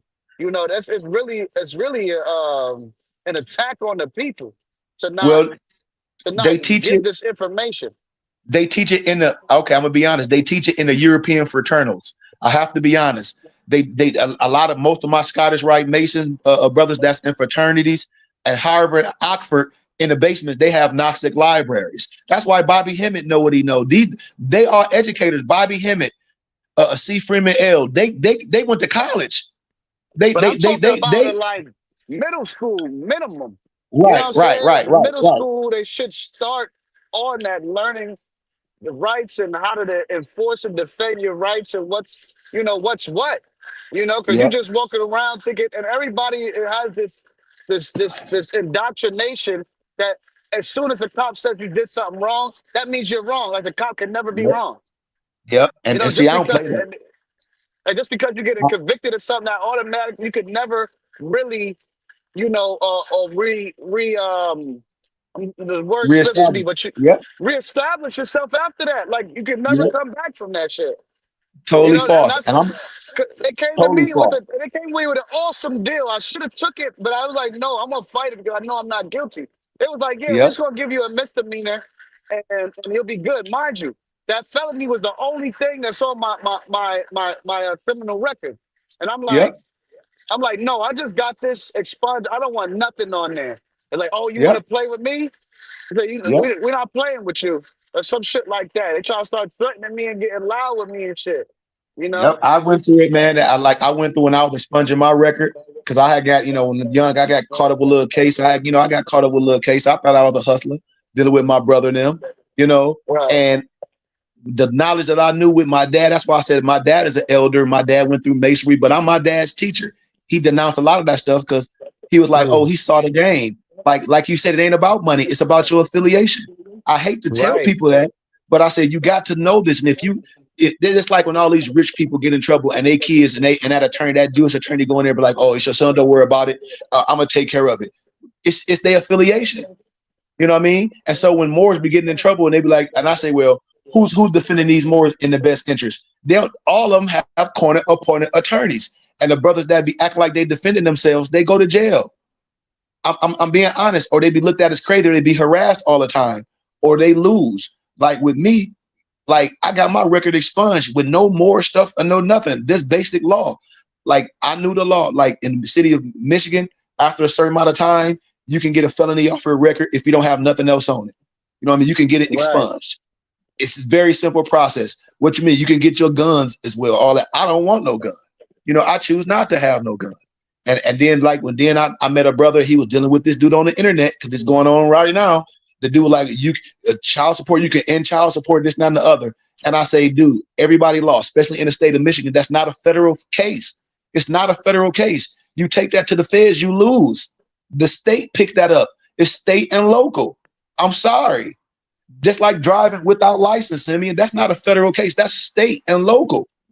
But people get it twisted and they go and when they go through all that, they be like, man, this brother was right all along. I said, Oh, what dude. what they say was federal is the right to travel when your constitutional, not your state constitution, but your federal constitutional rights Mhm. are infringed upon. The state has no jurisdiction over that unless they decide to pay attention to it or it's aligned with the state constitution. If you feel Mhm. like your federal constitutional rights was infringed upon, then you have to appeal it to Supreme Court Yep. or to an appellate court. Yep. It's just so, like I said, individuals doing things on their own. instead of nations doing it. And I say that's the big deal of Yeah, because everything. if they had 50, if they Yep. wasn't doing, first off, if they wasn't doing nothing crazy, because Come on. you shouldn't be out here starting trouble. But Come on. if we all went, there's 50 of us here, Yes. you know, Yes. Yes. supporting our brother because we know he was Yes. in the right, Yes. and we can attest to it, and Yes. we know the law, we know the steer decisive, the precedent in Yes. cases. You know what I'm saying? They're not going to fuck with that. They're not going to Nope. fuck with that. Nope. They'll be like, okay, okay, That's the but we ain't difference. going to That's the sit here and battle. support people that are just doing fuck shit. Don't get me Yep. wrong, I've done fuck shit too. You know Me what I too. mean? But the stuff that even when you do fuck shit though, you have to have some type of Representation. no. You have to have some type of honor, integrity, and when you hold a position of public office like that, you know what I'm Yep. saying? I don't care if you can't win, you know what I'm saying, without doing some fucked up shit. That means you can't win. Don't sit here and become a criminal when you hold an office of public service. You can't be Yep. a prosecutor trying to tell the cops to plant drugs on people or whatever and doing all of this stuff just to get a conviction, to lie, to withhold evidence. That makes you're just as much of a criminal as the people that you put in behind bars. And now you You know see, what I'm Noble saying? Simeon, and I agree with we talk about the city councilmen and all these people that we vote in office. When people say they voted on a local, man, we don't hold these people accountable for nothing's going on. People don't know nothing, and that's what I say. I'm in the politics in my city. I know what's going on. That's why we don't have nothing, and that's why most people don't recognize they Moore's legacy. And you can go to any city hall and go to any mayor's office, and it's in their records that we were before the Civil War, we were Moors. And so I agree. Like we have to, if we doing things right, brothers have to be represented when they doing things. It need to be a body behind it. I agree. I agree 100% that brothers doing things the right way because we do have rights. There's certain things that we can't be protected, but they like shit. All these brothers that say they Moors, or then you got these brothers that just doing this redemption package. Hell, if I was the person looking on the outside looking in, I'll say all y'all crazy until I meet someone that's really telling the truth. I'll get a bad taste of this goofy Moor stuff. Because I did. I told people, I said, man, I'm down with my Moor signs, but the average Moor that I've met, man, when I was young in my stage, when I was meeting older elders and men, I was like, man, y'all old niggas crazy. Excuse my candor. I had my temple out here. I had all these older men in my temple. Yeah. All of them went to jail. All of them. These Oh older men, man. you know. So Oh man, yeah, that's I sad just to hear. yep. But we've been And going for a the minute, last man. the last thing I'm about to hop off too. I'm just working that side while I'm yapping up a storm. No, that's But fine. the last thing that I'll say is um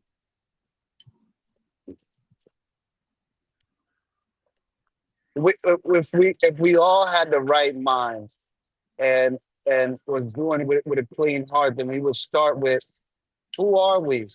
Human beings, right? And Yes. we all have inalienable rights, and that's what it Yes. starts with. That's it. That's really all. That people Yes. just doing so many confusing processes, and you're just confusing yourself. You're going down a rabbit hole you don't need to go down. Just Yep. understand the basics, and you know what's right and what's wrong, and how to defend that and enforce that. That's it. Now, Yep. if you want to communicate with the authorities, then you can do some more studying to communicate Yep. effectively and then get your point, articulate your point Yep. effectively. You know what I Yep. mean? But I it's know off the exactly what you basis of mean. what's right and what's wrong.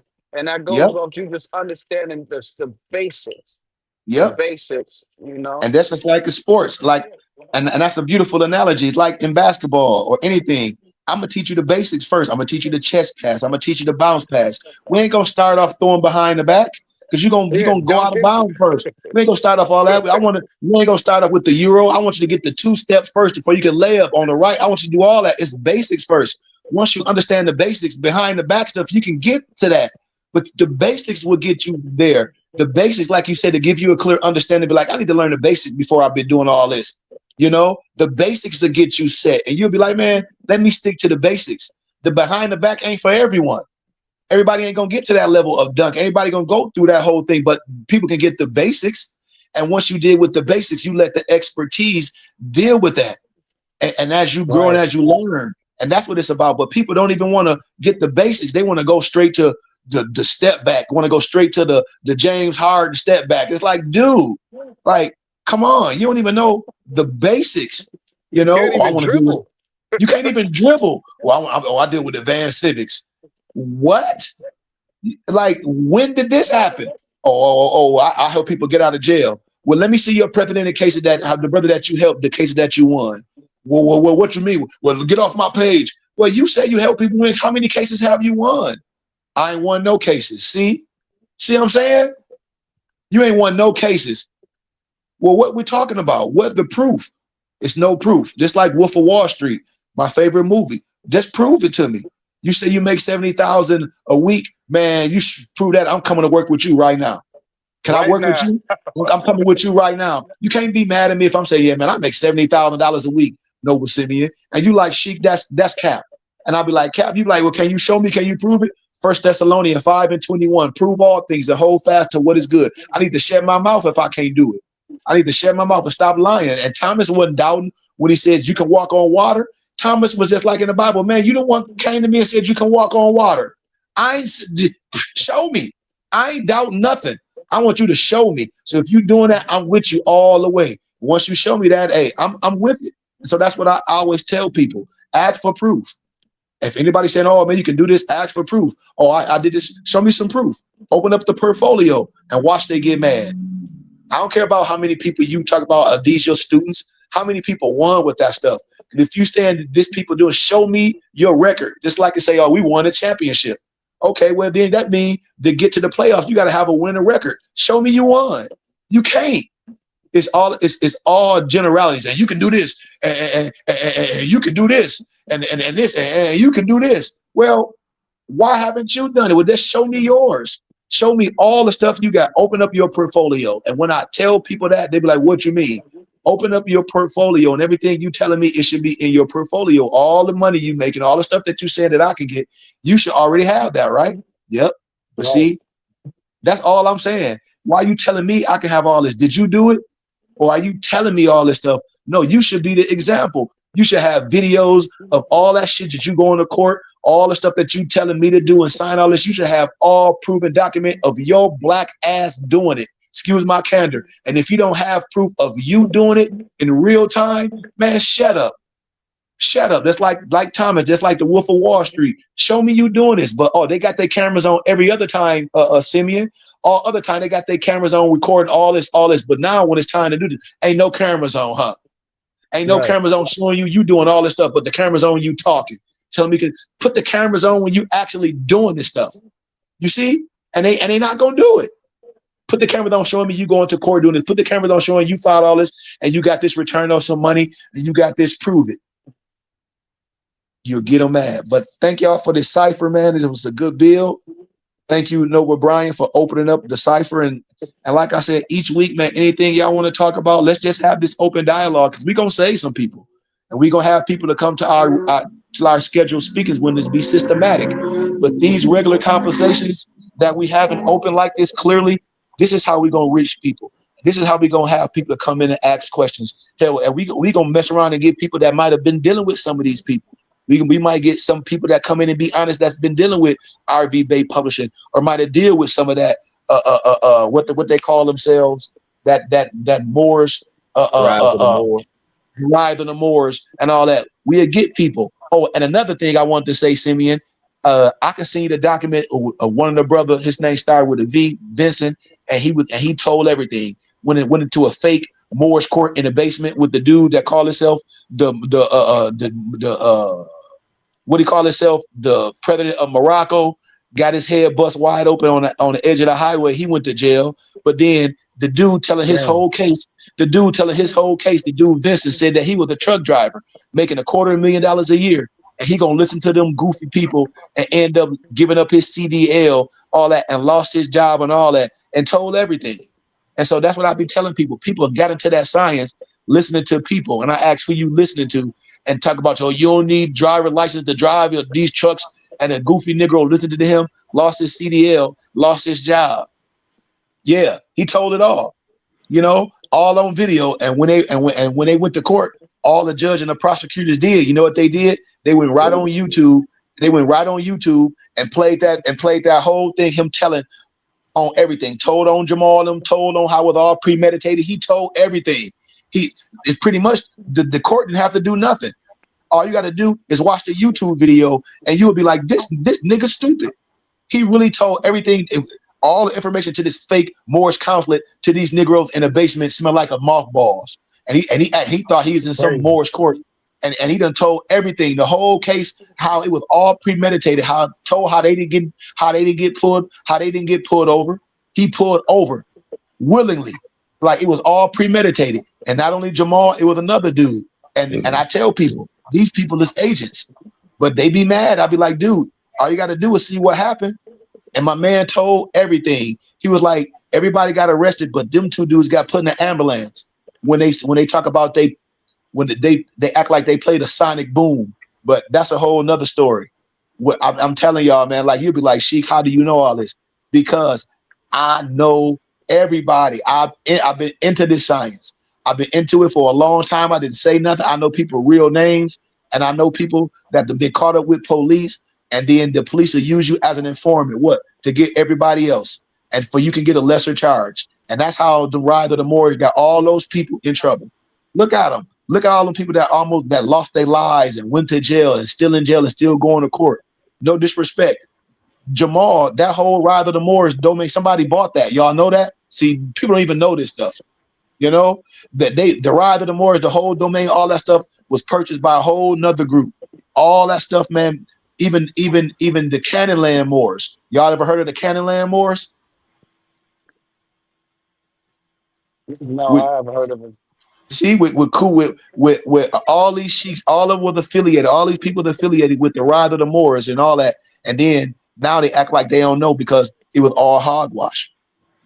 I'll be telling people, these ex-military people, they be the ones that be these militia want to overthrow the government, not you, not Simeon. I be knowing a lot of these people be ex-military, they be mad at the government, and they come out playing that stupid ass GI Joe shit. Excuse my candor. With regular people because they mad at the government. They mad at all the shit they did. But in the military, they want nothing but some low ass rank officers. See, they don't know I know this. But Negro that been in the army for damn near 20 years and you still a goddamn low ranking officer. It got to be a reason why your competence level ain't shit. I'm just being honest. Everybody know what I'm saying. So and you got to be careful who you play with when people say the white man is and all that, and then you be researching these people and they work for white people on their farms. They be living in these people garages and they don't have nothing. And so be careful of a person that can dress up and look like the Iron Sheik on the internet. And that's all I be telling people. Be careful when you're dealing with people with these fictitious names and y'all don't even be, and people don't even be knowing these people real names. So when you be like, oh, this is such and such Sheik Alibaba. They be like, who the hell is Sheik Alibaba? A whole fictitious name. My name is Kari Goodman. I just annex my L or Bay. My name is Kari Hakeem Goodman. That's my name. I annex my L or Bay. I don't have no fictitious. My name is Sheik Al Hajj, all that. I ain't that. I'm Kari Goodman Bay. That's who I am. That's my handle. Who? Kari Goodman Bay. I don't have no Muslim name. Oh, well, I got to change my name to a Muslim name. Why? All I got to do is annex my L or Bay to my name that my mama gave me. What we talking about? You see? I don't got to change my name. I'm my mama. I'm a Goodman. You a cook. You annex your L or Bay. And if your inheritance was attached to your name that your mama gave you, if your great-great-granddaddy was like, I'm looking for all my cooks, and you listen to some jackleg nigger on the internet talk about your last name is some slave name, and you get up your name. But then when your great-grandfather looking for you, you like, here I am, great-granddad. And they be like, you ain't no cook. Oh, yes, I am. I listened to this nigger on the internet, and he said my last name was a slave name. Well, you ain't obey your mothers and your forefathers. You don't even know nothing about your family crest and your coat of arms. You just totally gave up your whole family lineage for a morsel. Listen to some jackleg on the internet. And I tell everybody as I close, research your family crest, a.k.a. your coat of arms. The European copied you. You have a family crest and a coat of arms. And once you understand that, everything else will start falling down, and we'll start asking questions. We'll start having ciphers as a body politic to do things the right way, like Simeon said. Because I tell everybody, we do have a right. We do have a right of a nationality, the right to change it. No one will be arbitrary of a nationality and a right to change it. The claim a child replaces the birth certificate. You got the right to annex your L or B. That's the House Joint Resolution. So all these things, it do need to be recognized, Noble Simeon, and we do have a way that we can be a nation in a nation on this earth plane. I agree 100% with you. And the police, they just have a job. That's their job to do. It's like we got a job to do. What? To enforce the Constitution. To enforce the Constitution so our human rights don't be violated. That's our job. So our brothers can know who they are. So if anything happens, they don't get violated in the courts. They don't get violated by the judges, by the police, by that. And it be people there that can claim them in their best interest. That can say, no, you can release them to us, and we'll be accountable. See, that's what we don't have. We don't have a body be like, okay, release them under us, release them to the BBT. They're gonna be doing this. They're gonna be out here doing this. Release them to us, because we adopted them. That's what people don't have. And I tell people, like, when you under this officer, you are adopted. Where are your peers that can vouch for you? So if you don't have no peers that can vouch for you, and Simeon have peers that can vouch for him, and if he get into a little infraction or something, or have to go to jail or be held for a certain crime, we are coming. And the sheik gonna be able to vouch for his character and be like, I know this brother. Well, you can release him under OR bond to us, and we accountable. We accountable. But brothers don't have that. We don't have that. And so we need that again, for brothers can be held accountable and what not to do and how to stand strong. And so when we out in the world, it's a certain way that we accountable. I tell everybody this. It's a certain way to respond to the police when you get pulled over. You got your license and registration and proof of insurance. You don't got to say nothing. You got the right to remain silent. You don't got to talk to them. I don't talk to police. I tell everybody this all day. No, I don't talk. I don't want to talk to no cop. I ain't getting into no small talk with you. I ain't answering no questions. I'm not doing nothing. License and registration, proof of insurance. Here you go. Where you going? Man, hell. That's how crazy I am. When you ask me something stupid, I'm going to say something stupid right back. Where you going? Where you going? I ain't going nowhere. Where you going? You there driving in circles? Hell yeah. I can drive in circles if I want to. I ain't going to nowhere. So you put gas in your car just to drive around the corner. Yes. So understand this. Understand your rights and do it the right way, and we will have no problem. But thank y'all for your time, man. Brian, thank y'all for your time. This was a beautiful bill. I love y'all, man. And if we got time every day to have these conversations, we can start talking about documents. I want to start talking about that allodial deed concept, because somebody just hit me up right now, was like, Sheik, we in trouble. And I'm like, what? He like, I done did what this dude said, and we getting ready to lose our property. I told you, he just emailed. I told the brother this. Who you listening to? Stop listening to these people. Well, I'll tell y'all what happened. The brother stopped paying his bills and all this, and somebody done told him that he don't have to pay all this stuff, and it's his land. Well, he ain't paying his electricity and all that. His power off. And so he tried to use a generator. Listen to these people. The police came and the caseworkers came, because the son went to school, said they don't have no power and they be using the bathroom outside. The caseworker, then the social worker came and took his son. Wow. See, I tell you, yeah, because he listened to goofy people. Oh man, you don't got to pay this. And so his son that went to school like, yeah, we don't got no power. Man, my dad cook outside. And then he's not. You can't do that. He doesn't have a full understanding. So why would you be doing that and then put your kid in public school? See, You're nuts. that's what I said. You messed up. I said you don't have nothing. I said you talk about all this, but you don't even got your own schooling, and you sending your kid to public school, talk about you this, and your son going to public school. All the kids like you stink, and you can't be mad at your son. Your son that's going to school telling the truth. Like at first, we have power and all this. It's like my dad done lost his fucking mind. Why? We don't got no power. He be having all these people in our house and talk about he living off the land and overthrow the government. Man, the social workers came and took his kids. Man, power was off. He had a generator. So he had a generator with his power on. You can't have no generator just running in the local area if the power ain't off and all that, because you can blow your house up. It's so much stuff. Right. That's why it's electricity in the local neighborhood. You can't live off the grid in the local neighborhood. You only can live off the grid when you got your own land, because the local and the state law is going to trump it. You can't live off the grid in a house. You can't. I'm sorry. You can't live off the grid with a generator running and all that in a neighborhood. You just can't. You can't. I'm sorry. I don't know why people be thinking that. Just like when it wasn't the Black Wall Street, it was those brothers. I forget that group. And when they came and dropped the bomb in their neighborhood, they killed everybody down there. But because they was trying to, Black Wall Street?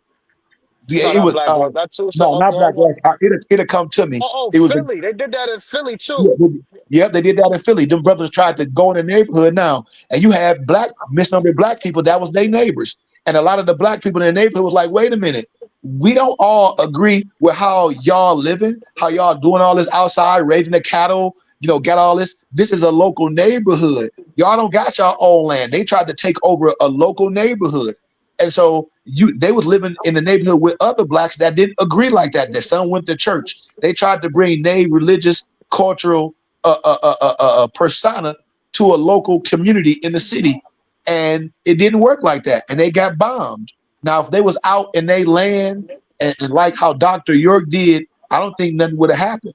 It's so much. Well, Even if, they set the feds for Dr. York. They ran all through well, his see, land. and see, like people, a lot of stuff, man. As we close, I love Dr. York teaching. I love the science because I deal with the science.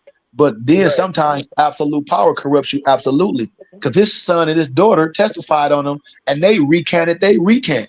Because see, people don't know. I got the whole case. It's free information. His son wanted to be in the record business so bad to where he did a lot of stuff. Because remember, Dr. York was in entertainment. He was a singer, had albums, all that Yeah. stuff. Just like Farrakhan played instruments and things. But you know, me, I'm not finna say I'm guilty on something. Just like you said, I'm gonna fight.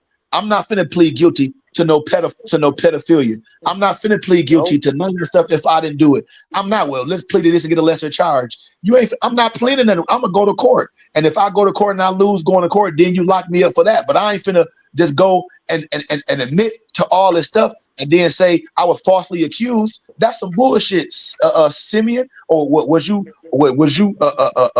Did someone push you to say, well, you know what? I'm guilty. No, I'm not guilty. I'm fighting this stuff. And if I lose, so be it. But I'm not going to go willingly and say I was willingly I did this to try to get a lesser charge. Look what happened. Or I will fight it. Especially when you a pillar in your community. You got Come a on. whole nation behind you. If forget getting a lesser charge. You can't even think about yourself. You got to think about your legacy Come and on. your And name, so, and then your yep. people.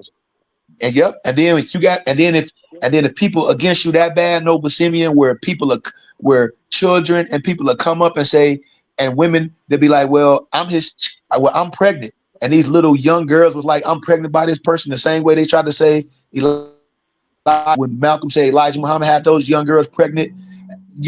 A lot of those brothers did that. And so is everybody lying on Dr. York? That's why I say there's some stuff I just deal with the facts of the case. If people testify, with people lying, did what underage girls come and say they were pregnant by him and the child come out, was it his? Hell yeah. Oh, so when you do DNA tests to these girls and they were pregnant and the baby come out is his, are they lying? Nope. Nope. So that's what I always say when people say, "Oh, if they lying on Dr. York," I say, "Listen, man, listen. Let's deal with the facts of the matter. Let's deal with all the case because you can get the whole case. I They got the whole must think case." they in Saudi Arabia or something with Huh? them young girls. They must think they in Saudi Arabia with them young girls. Ah, now you talking. Now you talking. Now you all this foreign stuff that we do, we bring to our culture. Yes, exactly, and that's how they be getting caught up because they not in that area. We Americans, absolutely, and over here in the United States of America, now we're talking about common law. I'm glad you said it. So back in the day, when they try to say Prophet Noble Drew Ali, he had multiple girls, he had young kids. Well, in North Carolina, common law, just like your grandma, she got married to granddad when she was probably 15. Granddad probably was like 30 something, because that was common Hmm. law in certain areas. So when people just be talking, I'd be like, dude, common law in certain areas at certain times, you got to know the age. But sometimes these brothers be getting this stuff to do that. No disrespect, like polite. The brother was heavy, with knowledge and Hey, wisdom. But look what happens. I be knowing these people. I don't diss the wisdom, but what I tell people that when I see stuff, I was like, oh, they're getting ready to go down. And I'll be like, what? When you start saying money is your God. Everybody that I know, Simeon, when they put money before everything, when they get into it and they mission change, they get in trouble because they start telling you that money they God. Look what happens. They Tainted. go, They become tainted. they become tainted. It happened. You You know, know, Dr. York I'm had a not into beautiful the. You thing in taught us Atlanta. to watch out I'm for not into it. You spookism, taught us watch out for spookism, but that dollar Yep, bill, but that dollar bill, them sales and the sigils is sales and powerful. signals is powerful. it is. It is. Well, remember, Ecclesiastes chapter 10, verse 19. Wine is made for laughter, but money trumps all. Money is not the root of all the evil. It's the reason why the rich man is rich, and it's the reason why the poor man is poor. Both. So I tell everybody, pick your struggle. But we don't curse a rich man for being rich, and we don't bless a poor man for being poor. Because I know people that got a bag that's righteous. I know, like I know Sadiq Bey that played for the Pistons. He a Moor, you know, whole family Moors. So it's brothers that be on the science. You know, Jalen Rose. I mean, not Jalen Rose, but Derrick Rose a Moor. He wore the soft fez. You know, he wore the Hmm. soft fez, teach the science. So it's people that we gotta reach, but you know, we gotta clean up. We gotta clean it up as well. Like even man, I could even R. Kelly ex-wife. You know, I don't know if y'all saw the little clip with her and another podcast dude with your boy Killam on there. What they be doing, they'll get these ladies and stuff that been hurt, and they'll talk a little bit of that stuff because women are convincing. Just like Sabir Bey, they be act like they don't be knowing each other. He had Deion Sanders' wife all caught up in that for a minute. And when Shadur Sanderson was young, I can show y'all the video. They was like, "Well, we Moors, Dad," and they was like, "They was the Bay," because she was trying to extract money from them. Oh man, that's why they be mad when they see me. And Sabir Bey ass was all in the middle of that shit. Yeah, I got all the videos. They like, how do you know all this? Because people used to send me stuff back in the day. And Deion Sanders' wife was Sabir Bey, and he was telling her she can claim her Moorish identity and get this and get that and all that, a whole bunch of shit, man. That's why I be laughing, man. I be trying to be politically correct, but you shouldn't have put the stuff out there. You shouldn't have put the stuff out there. That's why I said put the tape in. And they be like, damn, they're like, that dude, no. I said, yeah, let's put the tape in.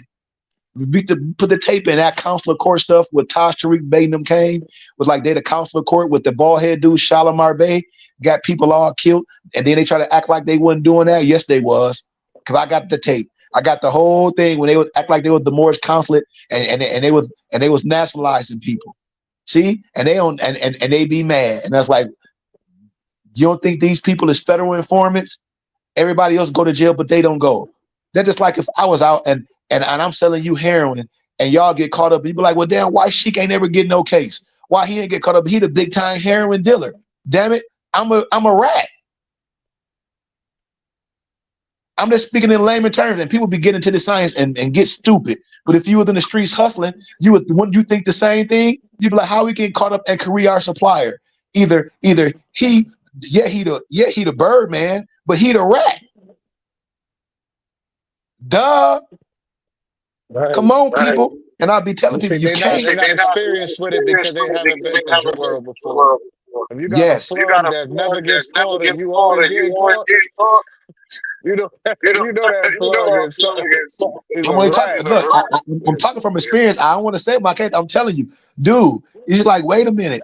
You like how the package? How we go pick up the shipment and get in here? As soon as we get in, boom, boom, boom, boom. The feds here. Like what the fudge? Like, come on. Who told? Who told? The plug told. That's how he The out. plug. He got to give up somebody every time. These movies the art be depicted, movies be depicting real life. The plug got to turn people in every so often. You got to turn in the underbosses in every so often. That's how you out. That's how you think they're gonna keep getting cases. They can't lock all the kingpins up. The kingpin got to turn what? Federal informant. He got to turn to the federal informant to get all these other people out. I can keep you out, but I got to keep getting arrested, dude. I've been there. I've seen it. I know people out right now that's Moors right now with that fez on and they rats. And I hate to say it. And you can see it. They'll be like, damn, they ain't gonna say nothing on me because they know I know they real government name. And I looked up your case and I know that you a federal informant. That's why nobody gonna come on my page. None of them old, they used to at first. I had a dude jump on my page one day was like, who your sheik think he is, Dr. York, and this, that, and the other. And the elder jumped in his page and ripped him a new butt. That dude jumped in my page. I want to apologize to you, sheik. I was just mad. And I said, that you ain't got to apologize to me. I know these people real names, man. I be getting so many emails when Moors be act like I'm supposed to help them, Simeon. Man, my daughter got taken. You need to help me get my case back. Man, I don't even know you. Can you supposed to look at my case? You the sheik, and this my case, and this. I don't even know you. Like, what are you talking about? And that's what I be getting. I said, dude, I can say much more, but I know a lot of these people be federal informants, and that's why they ain't gonna come on my page, because I know their real name. I know most of these, like, no disrespect, a lot of these people been around for a long time, like Sabir Bey. I don't got nothing bad to say about the dude, but he been around for a long time. I know rhetoric, it's no disrespect to no one, but a lot of stuff is truth and falsehood strangely mixed. And you just got to be careful with this stuff. That's all, because everybody, this more science became popular in 2000 during COVID. 2020, y'all know that's when this stuff really got popular, when everybody was sitting at home. Y'all know it, and I know it. Let's just be honest. And once we be honest, we can really move further. People got into this more science not from no Noble Drew Ali, not from no more science temple. They got in this from the Conscious channel, from watching Sonetta, from watching Polite, from watching Young Pharaoh and them, and all that. And all the rest of them brothers and sisters that were in the conscious community. That's where everybody got into this from. So they got to be honest, and I can deal with honest. And that RV Bay Publishing, let's keep it 100. And when we keep it 100, we can move further, But if we not, all this stuff gonna be happening over and over. What, the same repeated stuff? Because people not really having real conversations. You say, well, let's deal with this. Let's deal with this. Like, I love to have real sit downs with Killam, with Don Killam, and with Jonah Bay and them. But they know for a fact they're gonna be like, man, I'm not gonna sit with this dude. I already know, because I'm not gonna disagree with nothing. I'm just gonna ask a question, because it ain't nothing I gotta disagree with. You know what I mean? Because I ain't here to do that. I'm gonna ask a question, because I don't believe none of this shit. If others that believe it, so I'm just gonna ask questions, and they ain't gonna be, and they can't answer none of the questions. That's all. And then I'm gonna ask them to open up the portfolio, and all the stuff they telling you to do, they should have done it. So if all the stuff that you telling me to do and you ain't done it, dude, I really can't ride with that. And more science is not gonna get you no Lamborghini. It's not. More science not gonna get you no Lamborghini or no big house. And even in the state of Florida, Simeon, squatters have no rights. And I tried to tell another noble this as well. I said, okay, and I did this with my noble Brian. I said, anybody look it up right now. This dude on the internet. I said, what state you live in? Florida. So you got all these people in Florida thinking they finna squat in the house. And I said, now, squatters have no right in Florida. Dude looked it up, called me. He was like, well, why this nigga out here with this fez on teaching this shit in the state of Florida? I said, well, my mufti live in Florida. Or hit him up, he'll tell you. We got the proof squatters have no rights. So let's play devil's advocate. And this the last thing, and we out. Boom. So you squat in the house in the state of Florida. You ain't do your due diligence to see who owned the house. Boom, you squat in my house. My house ain't foreclosed. I own the house. So you done squatted in my house, and then you get an attorney, and the attorney tell you to go get a damn lease, an eviction lease to evict a tenant. Right, Simeon? Right, Brian? Mm-hmm. Okay, why? Why in the hell would you listen to this goofball attorney and lawyer to tell you to go get a piece of paperwork, which is a official document, eviction notice for a tenant? Why?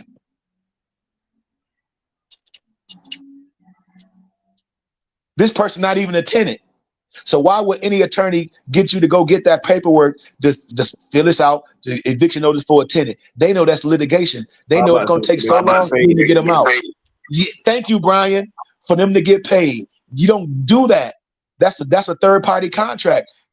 What they did is broken entered. Squatters have no rights in Florida. So what I'm gonna do with my security, I'm coming and I'm dragging, excuse my candor, I'm gonna say it just like this. With my security team, I'm dragging your ass out by your head. I'm gonna call the police first to say somebody done broken our place, and our armed security coming. You better hope the police get there before we do. We come in, we busting your head wide open. Now, how about that? Why? And we ain't gonna get in trouble. Why? Because you broke it. We got our own security team. You can't, squatters have no rights in the state of Florida. But brothers do not like to listen. I said, okay, you're going to go to jail. I just broke down laws, how you can get houses and things. State law, okay, in certain places like Florida, say if you look up a house and you say, oh, the city own this, or say if you do want to do that, because you can do certain things. And that's what I want to be right, Simeon. People can do reverse claims, but you have to have at least 10 years. And look at this, every state is different, of you paying the bills, maintaining this house, keeping a consumer zone, 10 years for that to happen. Certain places it might be 7, depending on the state, without no interference. Without interference, you got to be able to have records of that, and then you can get the place. But then that's a long time. So say if the neighbors, you going through things, that's a long time of you having residence of the place. So you just can't make up your own laws. But is it ways to do things? Yes, it is. Yes, it is. In the city of Flint, if it's an abandoned house, if say the bank don't own it, they lost it, and it's sitting you in the neighborhood. I never tell people to go and try to do that in no mansion. Why you want to do it to a mansion? You can't even afford it. I go in my neighborhood where don't nobody want the stuff in your neighborhood, where all your people live at, where people tearing up your stuff. Go in your local community and do that in your local community and build it back up. And Noble Simeon, it's certain pieces of paperwork, and I'll talk about the specifics later, and y'all can look this up, like in Philadelphia and other states. It's certain pieces of paperwork that you can get from the city, fill it out, and you can get these pieces of property donated to you. And you know, that's, you can say you want to fix back up the city. It's ways to get this stuff done, but you have to be willing to do it the right way. I promise you, it's just you got to know the certain contracts to do the right, and it don't got nothing to do with no more science. You know, it's ways that stuff can be done. So yeah, y'all, thanks for this bill, and let's just keep going with this cipher, man, and gratitude, y'all. Gratitude. Peace and love, man. Gratitude, Brian. Can you get us our prayer, Brian, before we out of here? Islam. Allah. Father of the universe, love, truth, peace, freedom, and justice. Allah is our protector, our salvation, our night and my day. Was for the prophet, through our leaders, Shalom, I ask, Islam, amen. Peace. Love y'all, man. Peace and love. Peace. I'm a spirit speaking, truth seeking, heart reaching, knowledge leaking, seeds sowing, harvest reaping, man of neither means. I have yet to leave, I'm still breathing. To quit, I have no reason. I mean, I'm asleep, but I be trying to live my dream. I cannot even act if it's all easy. Either you gon' do it or you don't. Really, it ain't no in between. Baby, you can ask the sun, it's an everyday thing. Consistency in your routine is how you bring reality. Working like a slave, that's how I made this masterpiece. Living like a god, I lay at night,